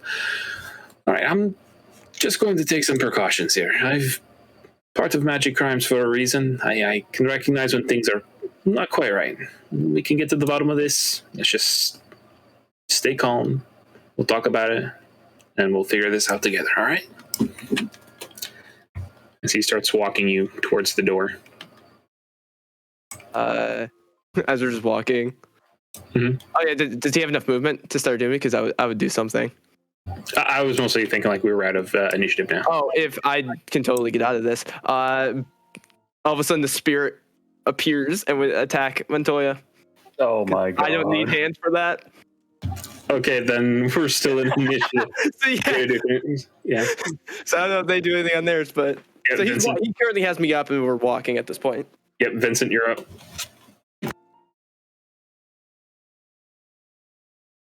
Montoya's just making like casual conversation, and you're gonna hurt this poor man. Hey, it's the ring, man. I know. Montoya's a good guy. Vincent's gonna grab Rachel by the back of the shirt and just drag her over towards the magic circle. All right, athletics versus athletics or acrobatics. Don't mess it up. As a point of reference, is I believe that is a 10-foot radius for that magic circle. Yeah, it's a 10-foot radius, 20-foot high cylinder. I just saw a circle, so just a reference. It's a 24 for me. I don't think I'm gonna beat no. Yeah. Rachel is going to be trying to kick you in the balls, though. Yeah. I have a plus 10 at the moment. So, Yeah, that circle is massive. so that's 5 feet. No, it's half movement, right? Yeah. And so 10, 20, and then dashing. The grapple is your action. Oh, you're right. I get right here. Rachel's gonna be like, no, I'm fine. I swear I'm fine. I look back at Magic Man. Do you think I could throw her the rest of the way? That was your action to grapple. Could I pay you some money to watch that? I will tell you that Adrora Monroe has the gust spell, and her turn is next. The gust spell? The cantrip that no one ever uses because it's They horrible. only push it 5 feet. Yeah. She could push both of you. I don't know. No. Monroe's actually just gonna hold her action again and watch and make sure that Montoya and Lunala get down okay, and is going to fire a firebolt if again she attacks, runs, and this time I'll add the stipulation: if she goes invisible, I'm gonna attack in that spot. All right. Lunala, you're up as Montoya has your hands behind your back as he's kind of walking back. It's all right. We're just gonna get to the bottom of this. You wanna play Pokemon Go, Eevee? Yeah. As we're walking, the purplish blue fire just kind of wraps around Lance here, and a crossbow holds up and just fires at Montoya. It's the same thing, buddy. Dio mío no! As roll your attack. Yeah, it's a 19 to hit That'll hit. for 7 points. Here. At that point, then the held action for the firebolt would go off. Yeah, and I rolled a natural 19 for that. Yeah. How would it hurt? So 7 points of damage to Montoya. Yes. All right. The crossbow bolt just shoots into his Let's see. back there. 2d10, 4, and that is not much. That is only 9 points of fire damage. So fucking close. Oh, do you have 10? I have 10 because he healed me. 10. Yep. And then my second attack would go off for is it a 1 or a 7? That's a 7. 17. 17 hits. For 8 more points of damage as another one hits him in the back. I think Montoya is just going to look more disappointed because he's still up. Yeah. He's just gonna look back at you with like 2 crossbow bolts in his chest and say, "I'm not angry. Disappointed." Oosa. Yeah, that was actually bonus action. I can't move since I'm essentially grappled. So yeah. All right, Rachel, you are over the shoulder Fucking ring, man. Vincent, as you are kicking and it's just hitting all of the padded armor on him, doing absolutely nothing. Like I said, I did not think this ring would have this much of an effect. We're offensive. Yeah, they're trying to take our shit. Rachel, All right, I'm gonna try and take control of the grapple.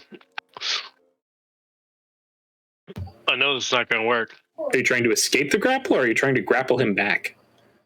I'm trying to take control of the grapple. So an athletics check? Yep. Yep. Okay. I'm having flashbacks to my other campaign. 16. Roll your check, Vincent. Athletics or acrobatics? Let me check my numbers. I rolled a 12 plus 10 for 22.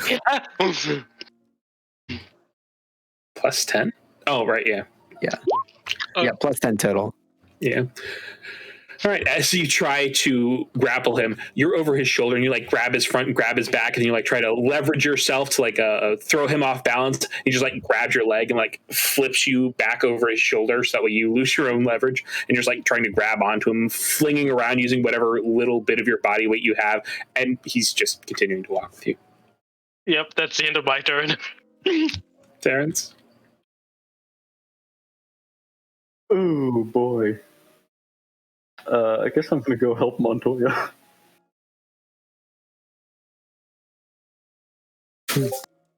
What is it? It's 20 feet to get through the door. Yep. From here it's 20 feet and you appear here. Oh, hello, Satan. This thing only has 1 HP, right? You don't know how much HP it has, but you know that it has been pretty fragile from everything you've seen. I'm gonna smack it. No. Oh no. That does not even hit. You pull out the Pulaski. You try to cut through this thing, and the odd spectral skeletal shape just sort of like shifts out of the way as you try to hit it. There's just kind of looks at the Pulaski and is like, why am I even trying? The creaking of the bones as the skull, like skeleton, blue and purple flame just kind of like looks back at you. Well, that's my turn. Montoya. Okay. So hold on, let me check just one thing and then I will choose what I do. I mean, I have 1 HP. I'm looking rough. Yeah. I'm just checking what its class features really quickly to make sure it's a bonus action. Is it for a rage? Yeah. Yeah, rage is bonus action. Alright, so as he says he's not mad, he goes into a rage. It's a calm rage. It's a disappointed rage. Yep. And he'll make another attack with his shotgun, but I'm going to roll it as the... You can just shotgun me at point blank? Jesus fuck. No.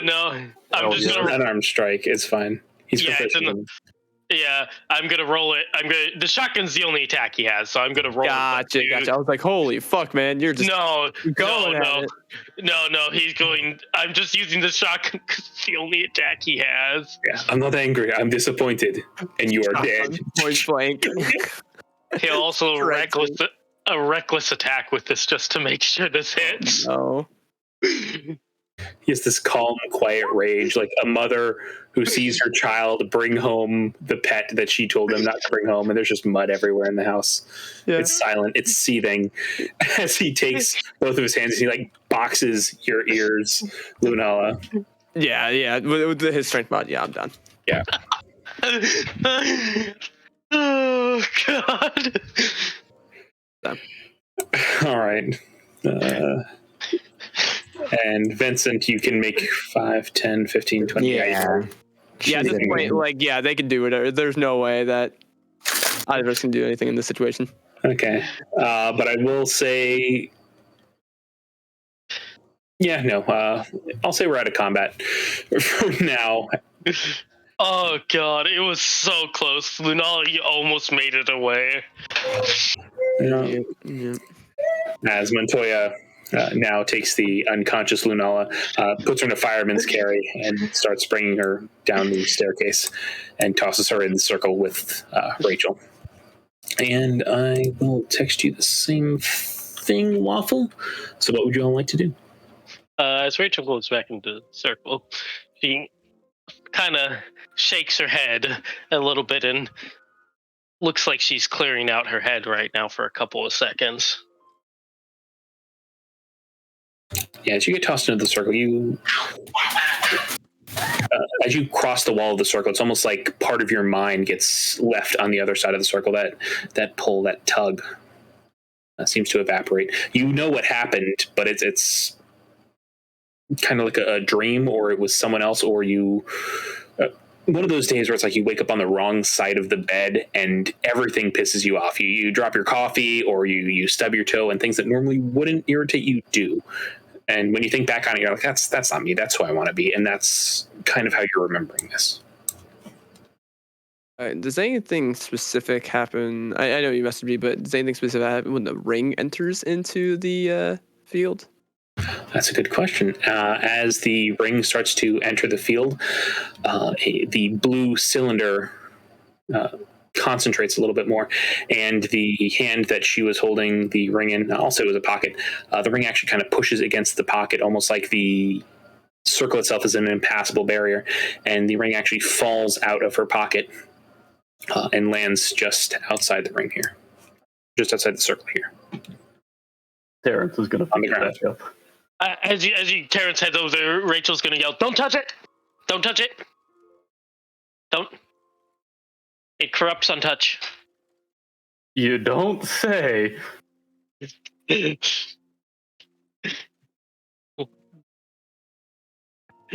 So what are you doing with the ring? You picking it up, you know?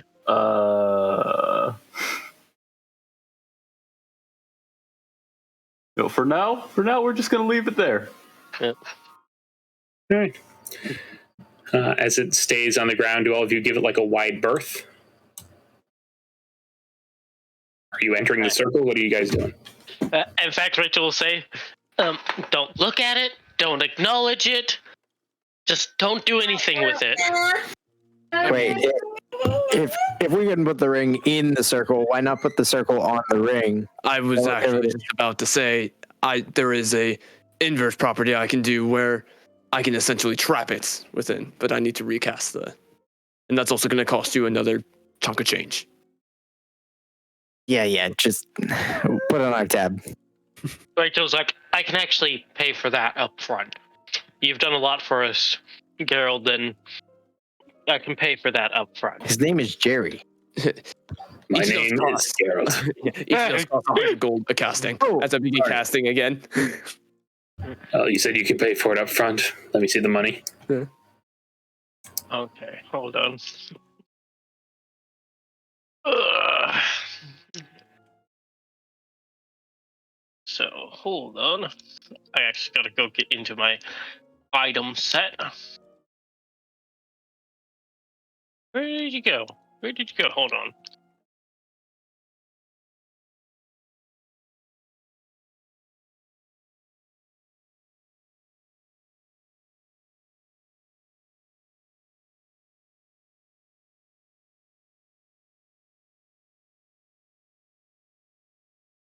Sorry about this. My item set is not working right now.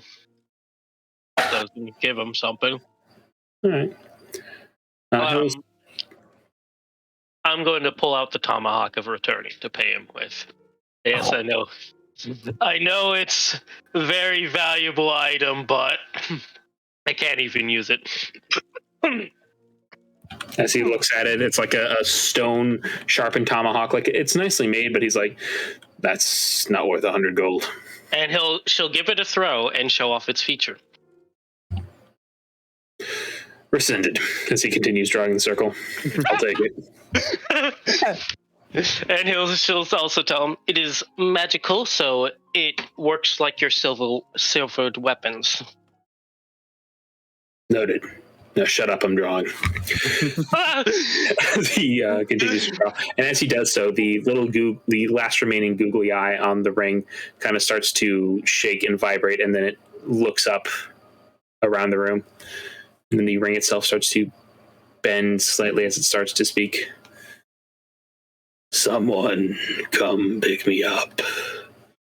I can offer you power beyond your wildest dreams. And Rachel's gonna yell at "Shut up!" Terrence throws a book at it. You will be the first to die, wizard. I don't know. You've tried that already, and I'm still here.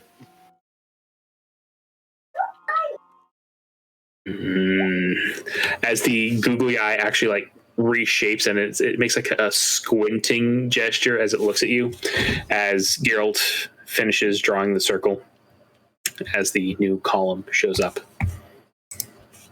And the other one is still there because it lasts. But Yep, you guys are good for an hour. Yep, 1 hour. yeah.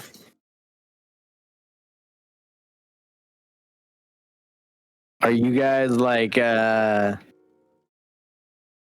now? Like even if you leave the circle? I'm unconscious. Clue. I have no clue, and I'm gonna look at Lunala. Oh. She's still unconscious. And Rachel pats herself for her potions and realizes she doesn't have any potions right now. What happened to my potions? We drank them. Montoya still has one charge left in the ointment. Yeah, Montoya will say, I'll give you the rest of this when we're sure that you're okay. And as he finishes that sentence, his phone gives a slight buzz and he reaches into his pocket and he opens it up. I've got maybe good news and maybe bad news. The barrier on the outside isn't there anymore. I don't know if I like that. Yeah, me neither. We should probably go check the other floor, huh? Apologies. I will give apologies later. For now, I'm going to try and step out the circle. If I seem weird, Vincent, I think you know what to do. And she looks at Vincent's stick that has taken her down multiple times with fear in her eyes.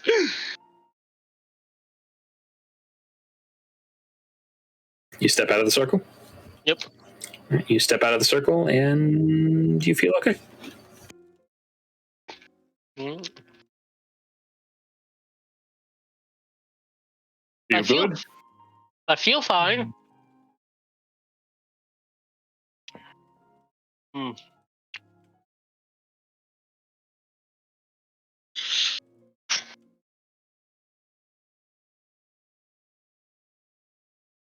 So what are you guys doing? I'll walk over to Lunala and give her 1 point of lay on hands. All right. You give her 1 point of lay on hands, and are you trying to like shake her awake? Yeah. Oh no, wait, she was downed, so you're fine. Yeah. Yeah, just kind of groggily like wake up like, ow. Kind of like, actually kind of looks around. Exactly just happened?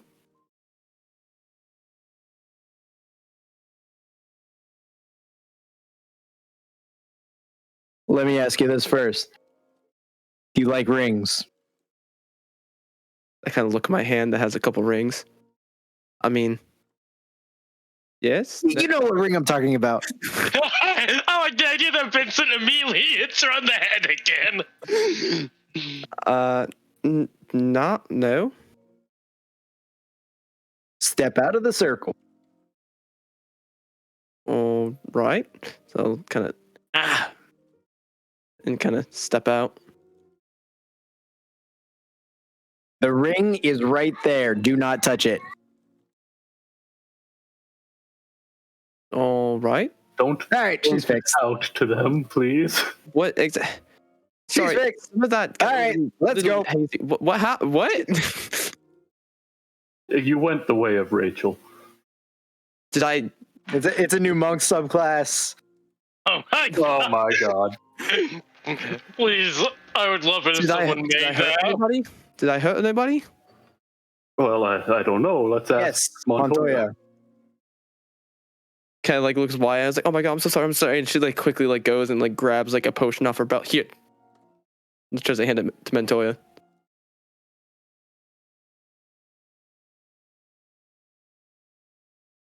All right, who's up for round 2? Before we go on to round 2, Mr. Vincent, I have something for you that I should have given you a long time ago, but yes. And then I'll pull off the invincibility tea and hand it over. What does this do? It is invincibility tea. If you brew it up and drink it,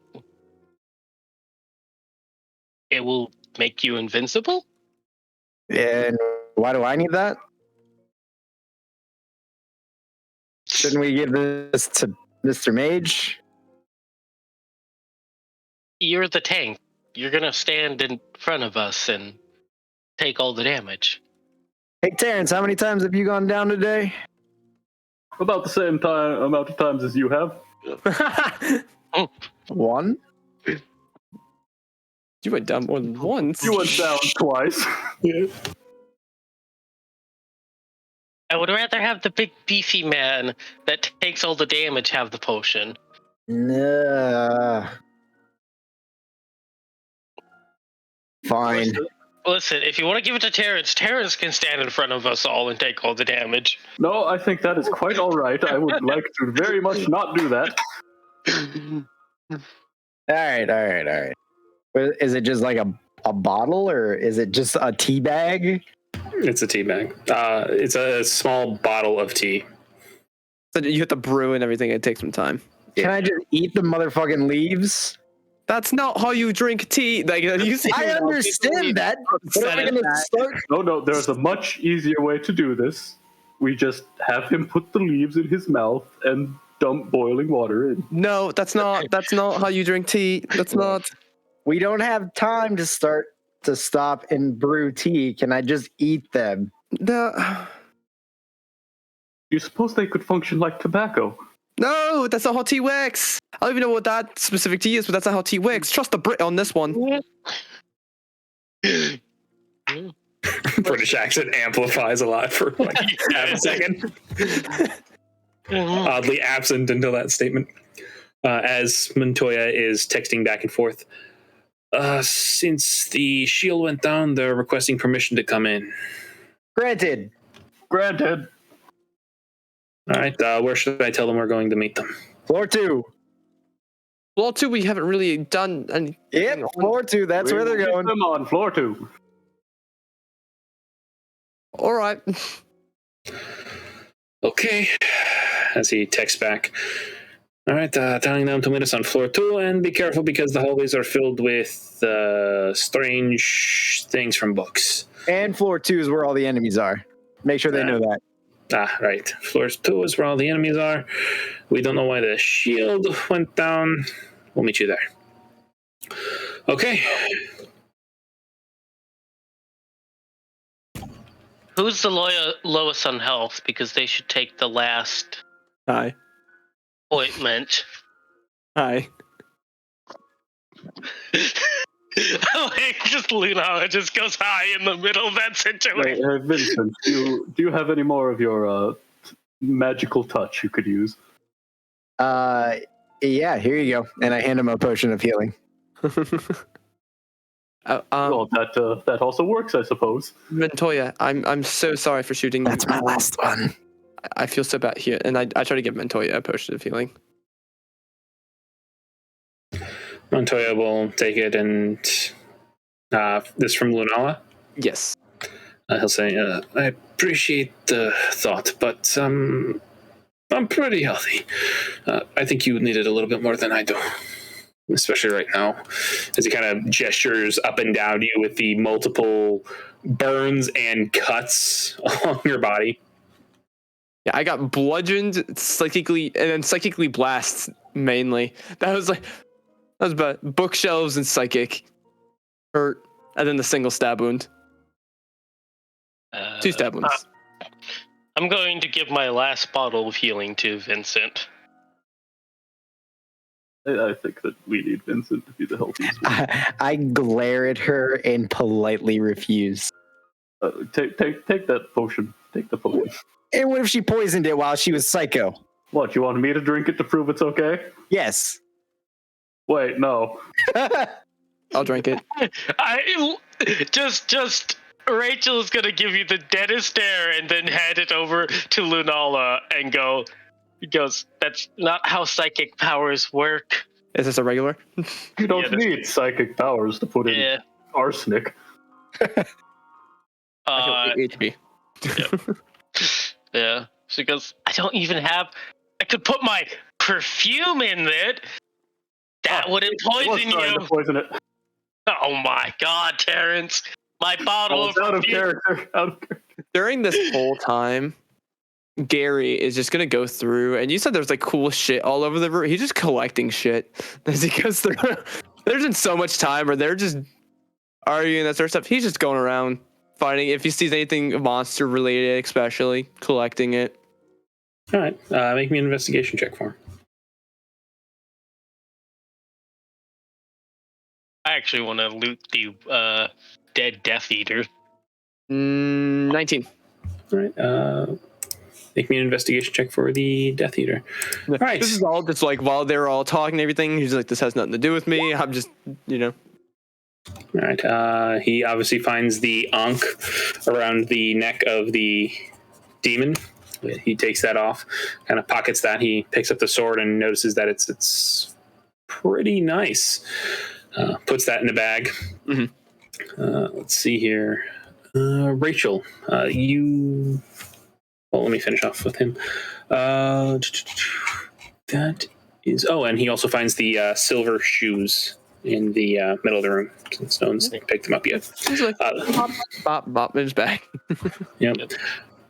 And Rachel, you go to the dead Death Eater's body, and you see these scraps of clothes that were left behind from when he turned into a giant dragon.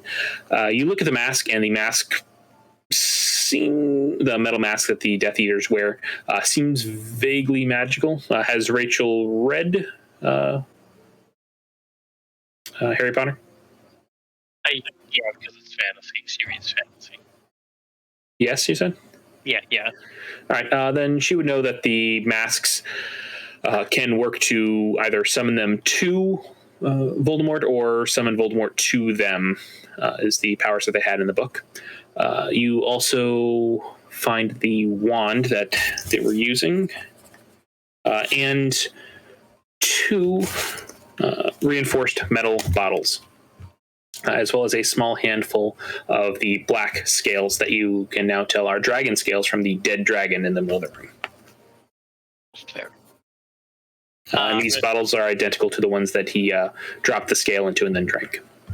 I'm going to take some of the scales and some of the bottles, and I'm going to take the mask and the wand, and I'm going to take it all over to Mr. Terrence. All right.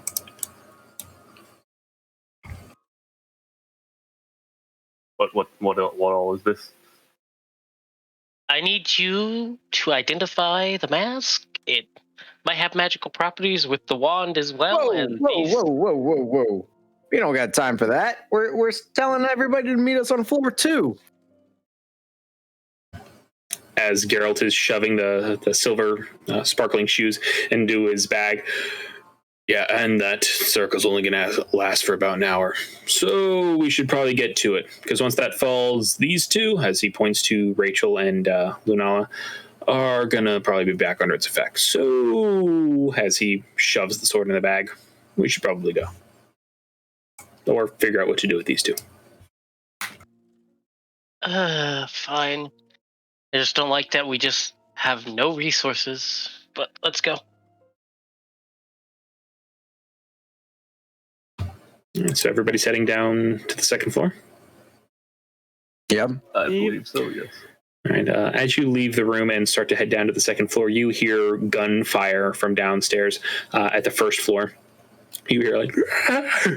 that was horrible. You hear like random monster screeches, which I'm not going to do because I apparently can't do them. You hear swords clanging. You hear the sound of combat. You even hear a few grenade explosions coming from the first floor. And they happen in small fits and starts, like they're having some sort of a rolling combat as they head through the structure. And for expediency's sake, you make your way down to the second floor with no issue. And as you come out of the stairwell that you headed up to the third floor on, you see the Magic Crimes SWAT team come forward. Each of them having a rifle in one hand and a shield in the other. Very similar. The shield being very similar to Vincent's shield, only instead of the staff, they have assault rifles. And on their hips, you actually notice that several of them have either a wand or some sort of a tome strapped to their legs in like a tactical harness. As they step forward, the person in front is an Aarakocra with a sort of a light blue plumage. Nice to meet you. As he looks towards the party. My name is Stevenson. What exactly is happening? You are all quite injured. As he looks all of you up and down, and you are just beat all to shit. Do you need medical attention? Yes, please. I definitely won't turn that down. All right. As he gestures back, and some people head forward with some medical kits. Like, these people aren't paramedics or things like that. They are dressed like police officers, and the medical treatment that they provide is pretty basic, but it definitely helps. What is that? Oh shit!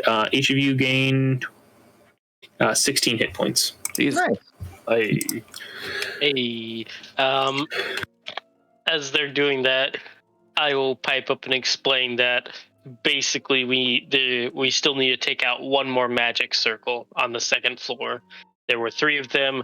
The top one was being used to escape. We took out that one, but the barrier going down probably means they turned the second story one into an escape portal, maybe, or something.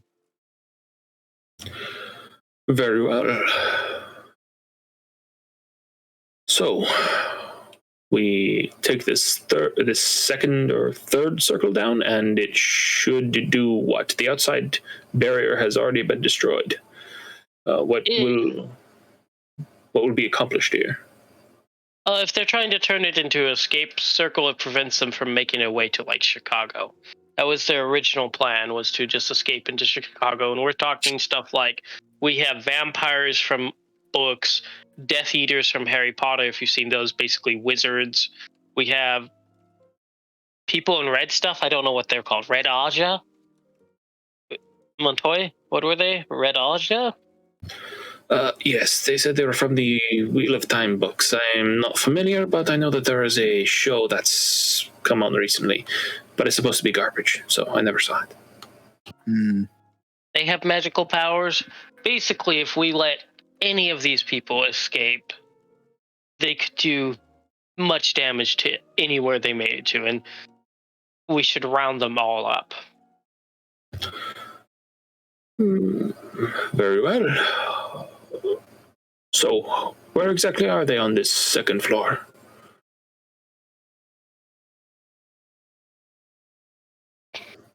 Central area. Don't know what to describe it as. Hold on, I need to go look at the map. Yeah, the large area ends up in there. Yeah. Okay, he'll look at the map. All right. And then he divides them in. All right, you, and you. Take your teams and cordon off all of the exits to this area. As they break into 3 or 4 small squads. One squad staying with you and the other 3 breaking off to cover the various exits out of that particular room. And after a moment, they get a radio signal back. Sir, we found the barrier. It doesn't look like it's been destroyed. It looks like it's just been shrunk. It's been reduced. It's covering a smaller area. It's covering this door off to the east, and then you hear another click. Yes, sir. It's covering the door off to the west as well. Well, at least now we know where they are. So, what do you say we go say hello? If you all would like, you can sit this one out. You aren't looking great. That probably would be best. Poor Lunola. I mean, I'm the best one if I had a short rest that I could keep going. You are the ones that are a lot more effed Yeah, up. I actually have enough health to go on because my minimum. Yeah, you guys didn't get a short rest. Like- Yeah, no. I'm just saying, like, with short rests, fighters are yeah. good. Built And I a lot. play a ranged fighter, so Yeah, Well, I'm actually going to tell the. How long will it take to clear this out? You mean? Like, do you think it will take longer than an hour to break into that area? I haven't seen the shield yet, and I can't say. The basic dispel magic worked on the outside shield, but in here, your guess is as good as mine. I won't know until I go and investigate. If they are holed up in this room, once we break through this door, as he points to the door on the far side of the room that you're in, we should be able to inspect it physically. You might also be able to get some of the Death Eaters or the Red Aja to surrender at this point. Don't know about the vampires. They're weird. They're like bat people vampires. Noted. Many of the creatures that we ran into on the first floor were not human or more undead in nature. There were also a few of the cloaked figures from the, what was that movie called? As he kind of looks towards one of his lieutenants. Lord of the Rings, sir. It's actually very good. I highly recommend it. Yes. Speaking of Lord of the Rings, we do have a problem on the third floor. The ring from the movie, the primary ring, is up there, and it will corrupt anyone that touches it or potentially even looks at it. We currently have it stuck in a magic circle that prevents its influence, but we need like a very specialized team to deal with that. As the lieutenant hears this, he says, "Oh, that is so cool. You guys have the one ring?" And then he kind of looks up at the likely Aarakocra, who's kind of looking down on him. I mean, not cool, sir. Very uncool. Yeah, Rachel's gonna give him a glare after all the trouble it's caused today. As Aarakocra looks towards you. Very well. We will see what other people we can bring in, but we need to secure the area first. We don't want our specialists getting harmed. As you saw, we can't even bring in paramedics without making sure that the area is safe before we do so. That's understandable. We just only have about an hour on that circle that's holding the ring. All right. Well, let's make sure that this whole barrier situation is dealt with, and then we can deal with this ring. Are you coming with, or are you staying here? I think staying. Most of us are pretty injured. I could certainly use a rest. Very well. We will only be one room over. One ring over. One. Yes. It is the one ring after all. You notice a slight frenzy, fanatical zeal in his eyes. His gaze is drawn upward at the exact place where the ring is. No. Also, if you happen to see a sword, it looks like an off-brand lightsaber. That's mine. He got taken. Very well. I'll keep an eye out. As he takes a few steps forward, and you notice that his posture is impeccable, even for cops, like a very straight back. As he steps forward and he opens the door, and as he opens the door on the far side of the room, you see the barrier. On the outside, it was sort of a multicolored barrier, almost like a soap bubble, but now it is a very intense red, sometimes shifting slightly orange, but predominantly red barrier on the far side of the room to the door that he opens. And inside the barrier, you see the large double doors that you've become familiar with on the 2 different levels that you went through that led to the magic circle rooms.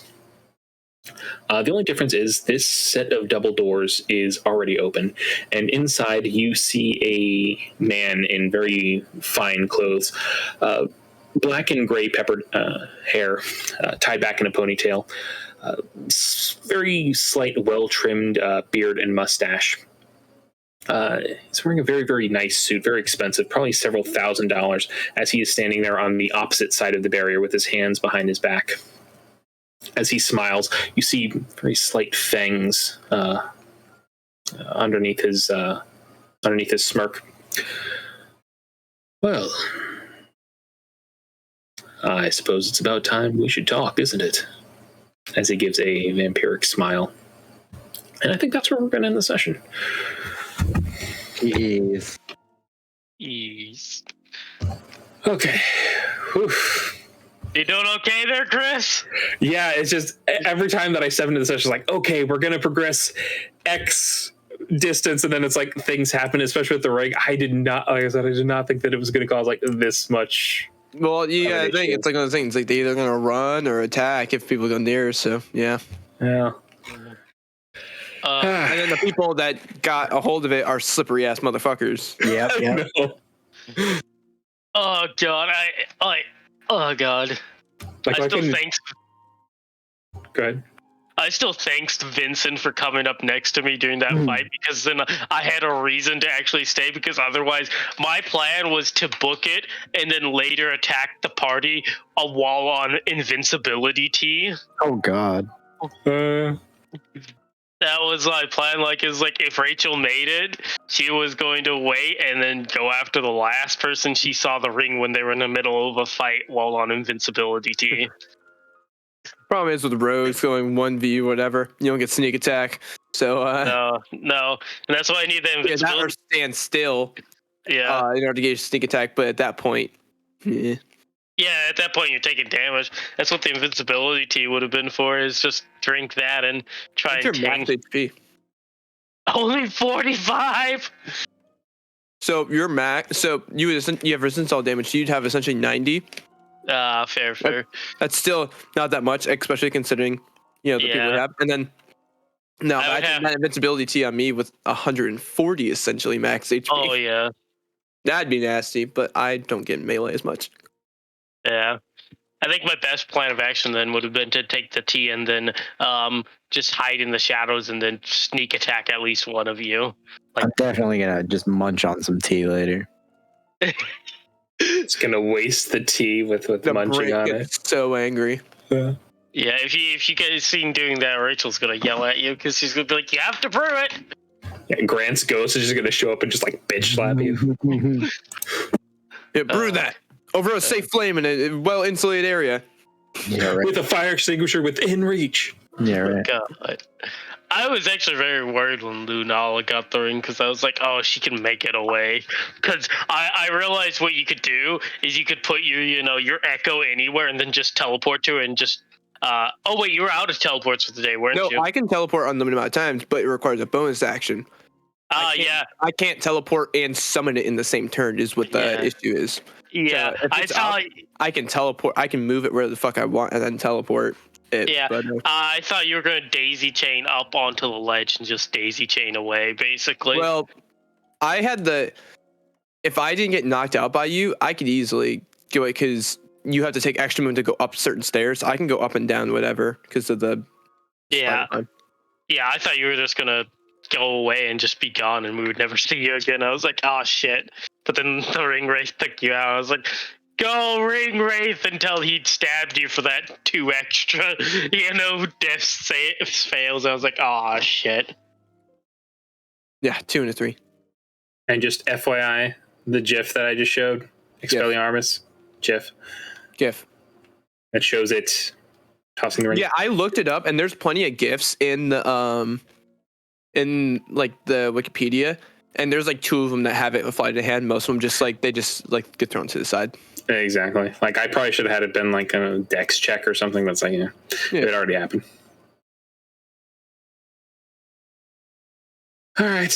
Oh, and everybody, I made my basic thing for Waffle's game.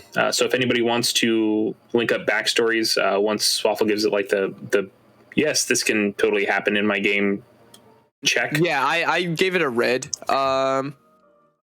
And I already have a couple ideas of how I can play into certain things. But I will have to go over details specifically with you. Okay, but like the basic stuff can be fit in. Yeah, that's not too hard. For the PCs you gave me and everything, I have ways of doing that. And then actually for things you weren't like sure about, I have ones that I already have implemented, but if you want to do like something different, we can easily do something different. Okay, so then I'll copy and paste my very basic backstory if anybody, so that way if anybody wants to use that as like a backstory connection thing, we can. Because I'm always a fan of players connecting their characters' backstories. It makes it a little bit more connected in the team, because it's like 5 people just showing up at the tavern and hey, let's all form this party is just always kind of weird. Makes it easier for the DM. Exactly. It's a lot easier to get like 2 or 3 groups together than 5 individuals. Yeah. All right, I have to work tomorrow, and I still have to take a shower. Mm-hmm. So, good night, all. I hope you As enjoyed. a reminder, I will not be here next week. I will be watching Disney on Ice. I thought that was the 10th. Did I say it was the 10th? Might be. I don't remember.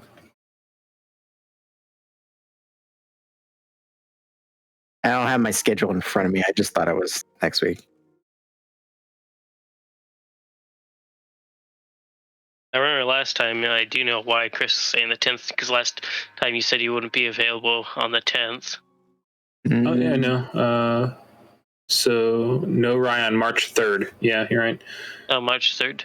March 3rd. Okay, so then, yeah, we'll just skip next week. Because with 4 people, it's just really hard to deal with only 3. You could have Alex play my character. Alex has to take Loki to work during it. No, he doesn't. Her new schedule. Oh, it's their schedule. Yeah, no, let's not do that. All right, so then we'll just skip next session. Yeah. All right. We will get through this campaign. It keeps on being like, it's only 2 or 3 more sessions. It's only 2 or 3 more sessions for like the last 6. Yeah. Yeah. It's the goddamn ring bullshit how that's done.